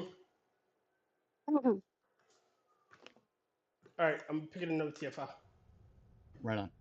But the right of the defendant is always paramount. In that, So I would but say the the right of the thing individual is, supersedes the right of the group. once the trial is moving forward, you have a nothing the government does should be done in secret. Right. I agree. It's basically that it's a matter of public record which should be available to the public. Again, that's why. And the sooner and more publicly that record is made available to the public, the better. Again, that's why Yes. you have cameras and live feeds and whatnot. Every courtroom. There's tons of like nowadays you can create a YouTube, Rumble, whatever channel you want to, like that, and you can broadcast all this shit live. Well, that's like Will said as Yeah. well with the whole thing of like with a minor, you could still do it to where like the only people that you see are basically like the judge. No, Well, yeah, would the want doesn't judge, need animation. the attorney, the way that it's done to like protect the jury, even when the jury is coming in and out of the courtroom, is they point the camera away. There are courtrooms that have cameras in them. The camera is behind and above the jury box, and when the jury is coming in and going out, they point it up and away, so that the camera can't possibly catch the jurors. And this is a very important thing too. The jury needs to be protected during the process. Now, Well, that's why, like I said, they could just focus, like have the thing be focused on the judge for the camera, and then you just have all the audio go through there. 'Cause, right. like, Well, I the know thing some with people might not focusing want on the to- judge is Well, hold the on. judge is reason usually why- right next to the witness box. Again, which you wouldn't have it showing that portion. That's why I said you have it focused on the judge. Because what I was going to say as well is the fucking attorneys don't really need to be seen. Like they're not arguing about how they look. They're arguing purely on the process, On the facts. or the Well, law. then, well, all right. So, all right. I think you should see the judge and the defendant. Like, if it's Hold a on. criminal, if it's a criminal case, you should see the defendant. Let me ask you this, Tyr. Yes. Is it right to punish the innocent? No. In that case, we cannot show the defendant because that will damage the defendant's reputation regardless of the verdict. Oh, in case they're innocent, yeah. They If you're not guilty till are shielded in a presumption of innocence until guilt is proven. So everything about the whole trial is supposed to be this person going in, this person is innocent. The nature of the trial is supposed to be hey, the deck is stacked against the prosecution. The person is innocent until and unless they can prove otherwise, and the defendant doesn't have to prove anything. Right. Yeah, which is Exactly. why, like we were saying, because of the whole thing of putting it on the defendant, could also have that presumption of guilt. Well, why else would they be there and being shown as if they weren't guilty of this crime? I mean, I can still get the exact same information, case number XYZ23 ABC, and I can get the defendant's name. I can get a picture. I don't even get care. all Like, I'll be honest in the whole thing as well. I don't necessarily think they need to live stream every single one. I think it would be better to record it and then make that available for public record. So instead of just going through and reading the transcripts, you can see the actual video and the full audio. I mean, at that point, why not just have the feed and every case number? This is case XYZ, blah blah blah, -3, and all you see is a splash screen, and all you're hearing is the audio. That would work as well. You see a picture of the. Hold on, you see a picture of the judge on the screensaver. You know, this is courtroom XYZ, judge, blah blah blah, presiding, and you see the picture of the judge, and you see the case number. That'd actually be the easiest thing, because you put the case number, what it's about. Quite literally, all they have is that. No names of that other than the judge, so you just go through and you hear it. Yeah. So make it so you can broadcast the evidence, because they put evidence on screens too and everything. So you're hearing testimony, you're also seeing evidence. Make it so they can broadcast that evidence on it, because that evidence actually tells a lot. That would actually be the next easiest is to make sure that there is a specific evidence table for all of that. So they would go through and just have it that way, and it makes it exponentially easier to be like, here's our evidence, here's the reasoning, and it's all laid out right there. They could focus the camera on there, and the only time you're going to see someone is if one of the attorneys has to pick it up for something. No, I don't. I don't. All right. So because, No, that's the only time you're gonna see their hand. No, not even that. Because some evidence, I don't want to get the like they would have to have special immunity on like YouTube or Rumble. Yeah. You know, because like sometimes you see Well, really yeah. heinous shit. Oh yeah, and something Right. like that, you would block what needs to be That blocked, stuff. and then without Crime doing, scene photos with Freddy the Krueger's only time victims, you would for get that example. redacted is with the proper like full-on Freedom of Information Act request. Yeah, they don't broadcast that stuff, Tyr, even on the ones that are live streamed. I've watched enough trials. Yeah. Yeah. So, yeah. What I would be satisfied with when it comes to evidence, if it's like photos of a crime scene and dead bodies and whatnot, blur it out and just say photo of dead body. Yeah. Or you know, have where you can, like I said, where you can find it and where you can put it in to get this information. The name of the information. This is case number XYZ. Right. Blah blah Yeah. blah. And Yeah, you can still access the full unredacted stuff, yeah. but there's a little bit more of a process to go through to do it. I don't think it should be full Freedom of Information Act and filling out forms. I think there should be a separate channel Or where maybe people just can decide. I mean, and something You know, like that, I it'd be can like see you the can go body. to the. I you can can see the go to, bodies like- and I'd be okay, but other people maybe wouldn't. How about I couldn't. If I saw that, that would bother the hell out of me. I wouldn't want to see that. Yeah. again, how about a website like at the bottom, you know, all evidence in the description. There's like all video photographic evidence can be found here at this link. It's a government website where all Yeah, that it'd be a shit government is stored. website to that state's court system. Yeah, that's I have a state's different court. solution. This solution only works for live streaming though. Okay. You still keep the defendant out of the picture, Mhm. you know, just until they're found guilty. You still keep the kids out of the picture, Mhm. but you get audio of them testifying. Everything else, all the evidence is still on screen, but here's how you do it. You simulcast it to YouTube for the censored version, and then to Rumble for the uncensored version. That's how you do it. Okay, fair enough. Yeah, that could work. And otherwise, if you don't catch the live stream, you've got both of them saved in the respective server farms. Or if you want more detailed information that you'll even get on Rumble, that's when you go and fill out all the paperwork. You know, access here you can access all information on this trial at this site. You know, Yeah. Blah blah blah. Yeah, County municipality. Just like how we used to, what was it? We used to, mail away for the transcripts for a talk show before the internet. Yeah. The same way they do that. You can mail away and pay for the transcripts of case number 6218114.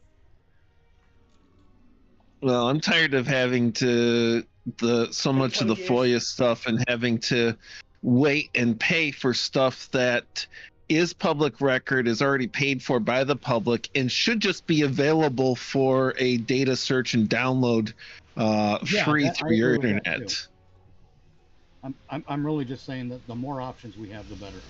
Yeah. Yeah, but I mean, like, okay, if and options for recording. Yes. Yeah, and I've got no problem. Here's the thing: I got no problem if you actually want a paper copy provided by the government, saying, "Hey, you have to pay the costs of producing the paper copy." So basically, it would be like 10 cents to go get the paper copy. If you were doing it in person, it'd be like paper copy and postage. Right. So it's a about different thing when government uses the Freedom of Information Act as a money earning, as a revenue scheme. Kind of like they use the NFA.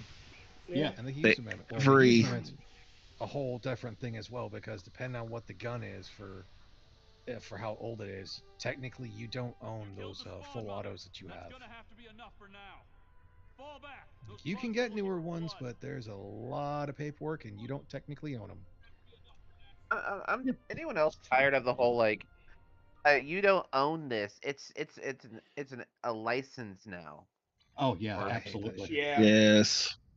Like video games, like You don't own this video game property. You don't own your console anymore. It's ours. It's in our license agreement now.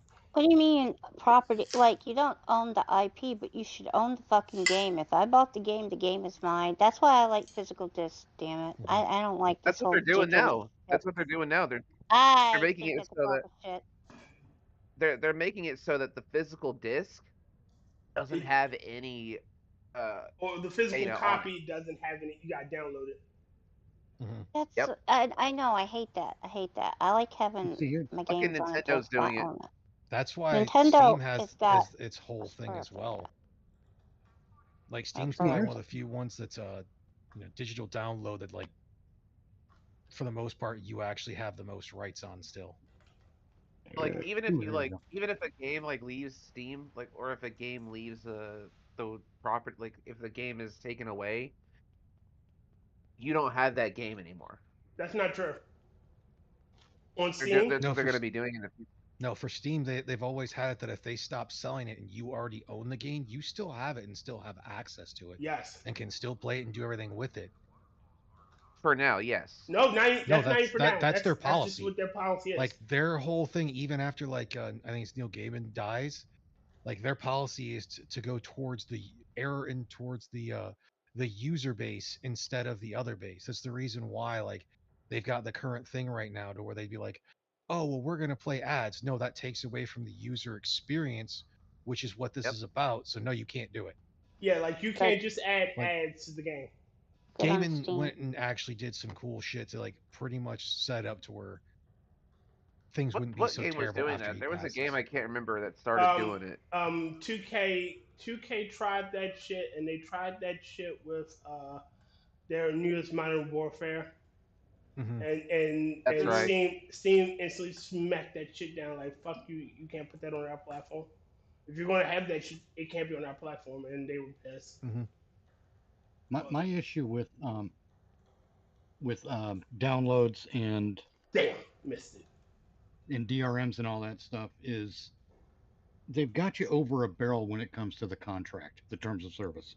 Yes. Mm-hmm. And the user really has no choice but to accept it or not. The thing is, they get all the rights to modify that terms of service, and we don't. Yeah. Mm-hmm. That's unequal as far as I'm concerned. I want to be able to make reasonable adjustments to a terms of service. For example, if we were allowed to make a reasonable adjustment to terms of service, we could profit on our own data. Yeah. I'm not saying, like, for example, Google collects our data and sells it, blah, blah, blah, blah, blah. And once you sign up with YouTube or whatever, the terms of service give them the right to do that. Shit. What I would like to be able to do is finish this thought. Nice. No, what I would like to do is I would like to go in and say, hey, look, Google. And I'm just using Google as an example. I will not do business with Google. I would like to go in and say, hey, Google, how about we do a split on the profit from selling my data so that we can both benefit? Not one single, what are they called? Technology company, I guess. IP. Whatever. Be tech company. Tech company. Not a single communications tech company or whatever tech company has offered that option. If they want to give you money. If they did, they would get a lot more. We'd be a lot less priggish, those of us who are security conscious, if we had that option to share in the profits. They just want to profit on us exclusively. Yeah. Well, yeah, they want all the monies. They don't want to share nothing. They want the monies. A while. Sucks. A while back. Is it legal? Hold on. A while back, this guy, wife just gets sick and dies at Disney because, like, they fed her something that she was allergic to. But because the daughter agreed to the new terms of service, they're like, we don't have to pay. Like, no. For Disney Plus. No, like the father signed up for a Disney trial Disney Plus, like years ago. They used that as justification to, oh, you agreed to Disney arbitration in these matters. Mm, You the know, fuck? Right. and I don't Binding remember. mandatory arbitration. Yeah, like you What because is arbitration? that their tribunal, if you will. Okay, here's how it works, Kefki. Sorry, Arbitration I'm stupid.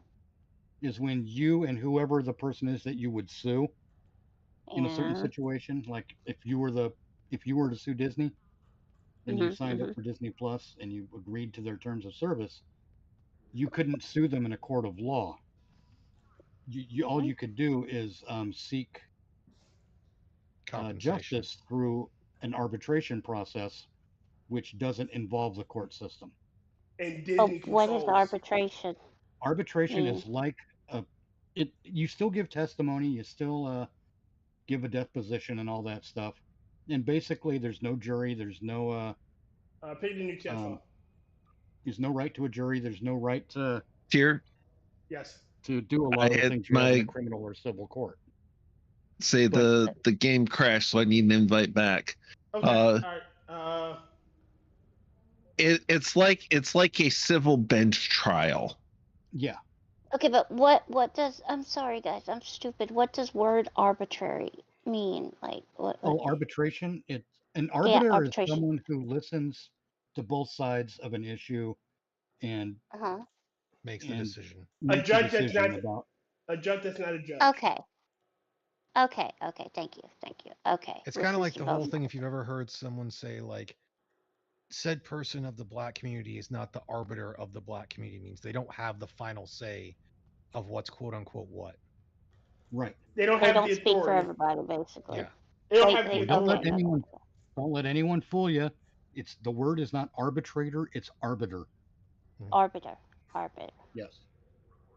Okay. Thank you. I'm sorry. I It's just trying to follow along and And companies, big companies, want you to agree to arbitration because you typically don't have the same legal representation there. You can't take them to court. You can't put it before a jury to have jurors decide that they mad at it. You get somebody who is going to play middleman. Basically, what happens is the company, again, going back to the Kefki sues Disney scenario, Disney would pay for the arbitration. They would pay the company that handles that. Well, But then the company that handles that has a vested interest in retaining Disney's business. So they're more likely to rule in favor of Disney. Well, not even that. Like the arbitration is a part of Disney, not an outside company. It is. Well, yeah, it probably is a wholly owned subsidiary. Yeah. Nobody gonna be arbitrating me, damn it. No arbitration will happen. You're not even taking me on a date. I'm sorry. It gets even more sinister. To the gutter. The arbitration thing gets even more sinister because a lot of your insurance policies will have that credit in cards the agreement as well. Credit cards also, and I ain't got employers. no credit card. I'm safe. Oh. Employers use it as well, so that they don't have to deal with a bunch of court costs and legal fees, consequences for their illegal actions. Yeah. So they're basically covering their ass with it, right? Yeah. That's why one of my personal favorites was the guy who got a credit card application. He put it on, he scanned it in, well, that guy was blanked it all out and changed it all around and everything. And once the lawyer, and I should say lawyers, the credit card company issued him the credit card. And then when they tried to say, hey, you owe us all of these fees, he's like, no, I'm not paying that. You're not keeping your part of the contract. Like, excuse me. So when it went to law and it got brought up that he had altered it and they signed for it, like, well, that's not fair. We didn't see it. He goes, which is the exact same thing you would say against any other person. So no, we're going in favor. And they still had to pay him, like, the guy who did it, because there was a cancellation clause that if they tried to Yeah. cancel his credit card, they were supposed to pay him like fucking 10 grand or something. Nice. Ooh. And they're like, no, you have to pay him. Nice. You can't go through and be like, no, we're He going to essentially cancel. changed the terms of the contract, and he mailed it back to them, and they accepted. And they didn't check it, and they signed the contract. They sent him a contract. He counter offered, and they accepted the counter offer, and that is a core tenet of contract law. Yep. Right. Like he altered the deal. Right. He did not alter it any further. But he altered it before they both agreed to it. Yep. And have so they altered the didn't deal. see it, Right, so actually they not had altered to. it. They had to. Yeah. Yeah, Well, yeah, they didn't basically pay they didn't attention. read They their didn't own read the small fine print. Should have Yeah, read the fine they print. didn't read the fine print, and they got burned by it. Yep. Should have read the fine print, my friend. Should have read the fine print. Funny. Yeah. That's what That's a really good the song. people they It is. hired to go over it should have fucking went over it then. That's funny. I like that. They got him. Got him. They got him. Well, yeah, They and got credit card Got him. contracts are intentionally oblique anyway. Yeah, that's why I Lord. think there's some It's like- lawyers and whatnot that have been trying to get it. And I think it might have been passed and whatnot, but they've been trying to go through. It's like, no, all of the contracts, whether it be a credit card, something like that, the average person should easily be able to understand it, and it Yep. shouldn't just be full of legalese. Right. But that's the problem. Mi- It's full of- Mitchley, Yes. I love you, but why do you have to use such big words? What's oblique mean? It's just not Um, basically not straight. It's crooked. Yeah. Okay, thank you.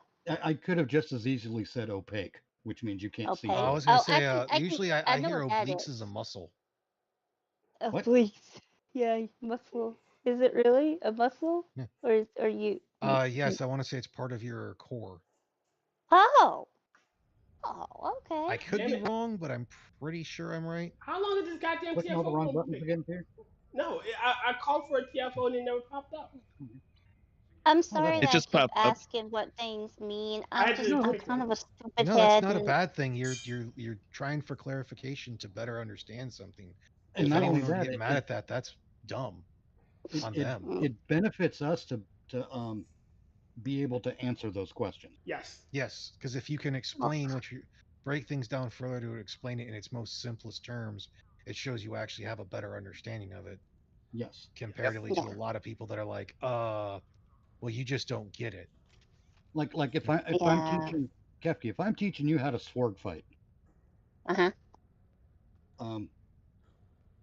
Learning to sword fight made me a better sword fighter, but then teaching you to sword fight also makes me a better sword fighter. Now here's the question: can you teach Why me am I to sword overpronouncing fight? the W?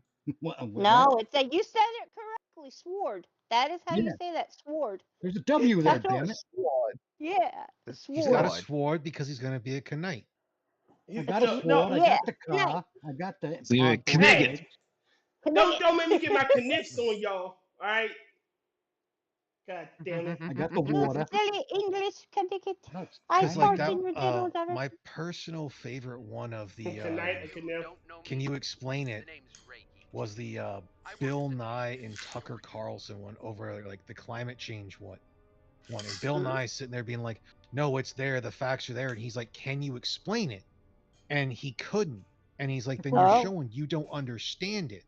And he's like, no, I understand. He's like, if you understand it, you should be able to explain it in the simplest of terms, That makes sort of, sense. for the most Yeah. part. Yeah. If you can explain it so well that a child understands, you clearly know what you're talking about. Yeah. Like That the only makes time sense. you're going to start getting that shit to where it's not going to be so much is like when you start getting into theoretical physics. But it's theoretical. Yeah, and It's some enough. parts of that it's just like you're not a like, look, we can't fully explain it because we're still trying to understand it. But for some odd reason, we've had a big thing of people just not being able to say, you know what, I don't know. Well, because it's ego. Yeah, well, Yep. yeah, Well, it is, and because ego, and they're they making think they know money it. off of claiming to know. And if you pin them down and they admit that they don't know, then they're going to lose that money. and they shouldn't for that. Like if it's not something that you're gonna know, you should be able to be like, yeah, I don't know. Well, it just proves that the alarmism is a scam. Yeah. Because the bigger answer could be, that's why I hate it, because sometimes you'll ask someone, it's like it's outside of their field of what their expertise would be, so they should be able to be the one to say, hey man, you know what, I don't know, let's go find the correct person for this so we can get the proper answer. Yes. I got more respect for people who will say that I don't know than people who will try to stick to something that's obviously bullshit. Or try to bullshit you. Well, that's what, like I said, I'm pretty sure the obliques are part of the core. They might be more of the side. And I was like, I don't quite remember. But as I've said before, I've been wrong on things, and I'll admit when I'm wrong. But I'm going to be wrong on things in the future as well. Right. Yep. It's always good to admit. I try to point out whenever you're wrong, and you don't even listen. You want to hear something? Like, oh, that's how you feel? No, man, I thought I heard someone say about something. it. It's almost like Tyr's here with us. Sometimes I'll be stubborn It's his about it, ghost whispering in the voice. Sometimes I will demand proof that I'm wrong. Yeah. And well, sometimes it's not easy to do that. I will admit, but I'm not saying I won't be swayed by facts. I'm saying sometimes I just won't give up so easily because I'm entrenched in my position. Yeah, but it's always good. But, oh no, I'm just saying it's good to be able to admit when you're wrong. When you have people that are just so hard-headed, pig-headed, and stubborn that they just won't admit that they're wrong. They won't. And if you don't admit that you're wrong, you can't learn and you can't get things right, and then it causes problems. And people be pig-headed, and well, those people have the wrong perspective. I will openly admit to I'll this tell you when I think I'm I right. was almost finished. May I? No. All right. Go ahead, Mitch. All right. They have the wrong perspective, and I think the right perspective is the best way to be right all the time is to admit when you're wrong because it's the right thing to do. Yeah, that's good. I like that. Well, I will openly. And I'm. God damn it!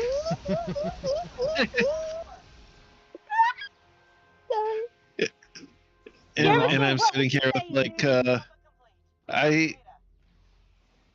I'd have to be wrong before I can admit to being wrong. You bet. I think I swear to God, you bastards on doing this on purpose. Y'all did this shit 30 too. Tyr. Hey, Tyr. Hey, Tyr. Yes. Hey, Tyr. Yes. What the fuck was you saying? God damn Why it! don't you just spit it out? Why is you always doing this? Just spit it out, Tyr. Stop stuttering on your words. Talk, man, talk. Go ahead. Use your words, dude. Use your words. Kefki, I know where all the TV proofs are hidden. Keep playing. You better not touch. Hey, you playing with fire.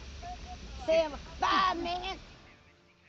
What I was about to say, I will openly admit to when I know I'm right, I get a little snippety, especially when I know I'm like, when I know I'm, I have the truth, and I get a little, and then, but that also comes back to bite me in the ass because I gotta be humble and apologize when I'm wrong. He's gotta apologize. And it's good to be humble. It is always good to be humble because nobody is ever right about every fucking thing. No one is. And if more people would just be like, okay, ego aside, let me listen and see, and then take it in and realize, oh wait, I was wrong about this situation or whatever, this factoid. Yeah, and then just be like, okay, sorry.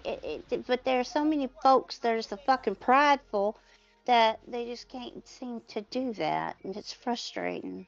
Right? Are you listening? That's why one of my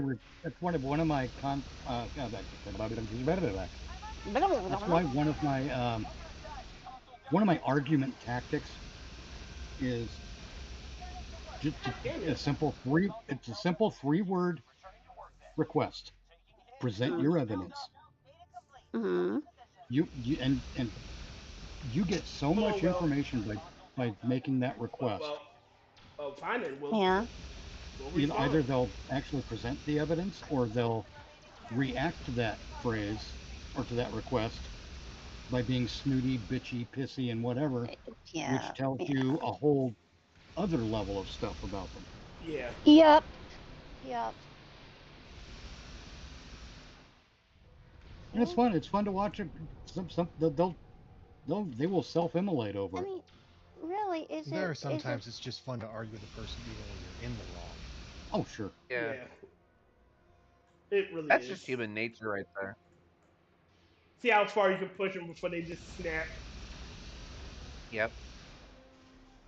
I'm gonna Captain, snap your neck if you touch my chizzy poofs. Oh, sorry. I'm sure sorry. you know what self-immolate means, Kefki. No. Oh, they'll burst into flames. Oh, I've done that before. No, I haven't. I'm Basically, terrified they of set that. themselves on fire. Burst into flames. Have you ever They heard about? spontaneously combust. Flames? Thank you, Rod. Thank you. Yes, Say that flames? Fire? scared me. So, but Do I wait, get who to said eat that? them? Was that Will or Rod that said spontaneous combustion? I couldn't. It's rotten. So many people don't want. I'm just. Rod, that's what I thought. But I'm like, distracted okay, by the fire thing. Do I get to eat it? No. No. Okay, so I read in, I think it was Ripley's or something, Ripley's Believe It or Not, some book when I was a kid about spontaneous combustion. This lady, no, it was a guy. This guy just combusted. All they found was his feet. All was left of him was his feet. And then there was another person, this lady, and she spontaneously combusted too. And guess what was the only thing that was left of her was her legs and her feet. And I'm like, oh dear God, this could happen at any moment, at any time. I'm not gonna be able to sleep because I might be sleeping. I'll spontaneously combust. It terrifies the fuck out of me. Kefki, you know why they spontaneously combusted? They held the fart No in one too long. knows. They held the fart in too For long. real? Wait, whoa, for real? South Park. South Park. That happens when you don't fart? Oh God. Actually, Oh, that's God. not what happens when you don't fart. Yeah. Why do they combust? Please tell me that there was an actual There's one reason that theory they. that it has to do with the amount of alcohol they consume because that's flammable, but I don't think that's. Okay, so. I don't think that's Okay, it so. either. Oh no. No, Okay, so usually is the there a way to spontaneous human avoid this? Well, usually the whole thing that they prove for spontaneous human combustion is they're typically a smoker or something was around that could cause a small spark that would cause a fire, and that Okay, they so they probably just- died before the fire started. Okay, so they didn't just poof up into flames Yeah, one day. they They're didn't like, fucking do the whole vampire thing of being out in the sun and just boom. Okay, that's what they play it off as, though. Yeah. That's what they'll play it off as. Oh, they just went up in flames and whoosh, blah, blah, blah, blah, blah. And it's like, oh my God, it could happen to anybody. See, and, what they tried to do yeah, is try to light a fart on fire. And get it out didn't of me. work. No, see what Look, actually young happens. man. Jeffy, when you hold a fart in, what actually happens is the farts all back up, and you become stupid. Yeah, I've held a lot of farts in. That kind of explains why I'm an idiot, doesn't it? That'll also happen if you hold things Again, that it happens because all that methane and butane then build up in your Gets in your brain. See, I've always been Yeah. told that if you hold a fart in for too long, that shit just comes out your mouth. Oh God, That's no, why Tyr no. speaks. Y'all That's are- why Tyr speaks a lot of bullshit. Oh my Lord. I'm What not a amused. bump, whack. Tyr is not amused. all farts go to heaven. Oh, All farts. It's because heat rises. That's funny. God damn it! I hate. Did I mention how I hate Lita? Oh, Lita's annoying. What happened, Captain? Trying not to laugh. She's trying not to laugh. No, it's gotta see. Tyr, hold on. In the morning when all farts go to heaven. That just like says, what the hell, Tyr? Butane, what are you, Tyr? A lighter? Yeah. Oh my God. Oh, okay. Speaking about farts and lighters and stuff, my dad used to do that. He would light. He bent over one time, right? And he held the lighter up to his butt. He farted. He burnt his blue jeans. He burned his blue jeans. Yeah, you will I burn wish yourself. it was butane, because then I could easily refill my lighters. Smacking his ass, running and smacking his ass. It was so funny. I'm full of methane and butane and It's butt pain. You know what you're full propane. of? You're Yeah, full butt of pain. shit. Full Full of full of crap. shit. I would make a joke of Propane and aspartame, but that's in propane diet accessories. drinks. I'm full of sulfur and brimstone. Oh no, I sell propane. I Full sell of hogwash. propane and propane accessories. Propane accessories. They're bringing it Mother- back, by the way. They're I bringing know. back King of the Hill. Yeah, it looks like trash too. I mean, the first one's Wait, animation wasn't great, anyways. It wait, was. It's is, not is meant it, to be the greatest animation to begin with. Is it Oh, I don't still mean the Mike animation. Judge Yes. doing it? Yeah, it's still Mike Judge. Oh, good. But Oh, good. a lot of the voice actors, original voice actors have died. Meow, meow, meow, Yeah. meow. Dun, dun, dun, dun, Like dun, we I just heard- lost John Redcorn. Oh, God. Yeah, didn't they find him in the bathtub or something? No, he like, was shot. No, he had- got shot from an altercation with a neighbor. Oh, And no. everyone always goes to, oh my god, blah blah, it's because he was gay. Well, no, Even he though wasn't gay. he- He was straight with extra steps. Yeah, he was bi. Or On whatever. Redcore. And he was also very, very Asshole. causing problems in his own community and whatnot. Like playing loud ass drums and shit at night. And Did someone say Don Rickles? No, John Redcorn's John voice Redcorn. actor. I thought I heard The someone. voice just- actor for Dale died too. Really? Yeah, no, he was the one that found in the bathtub he had decomposed. Oh And they no. found him in the tub.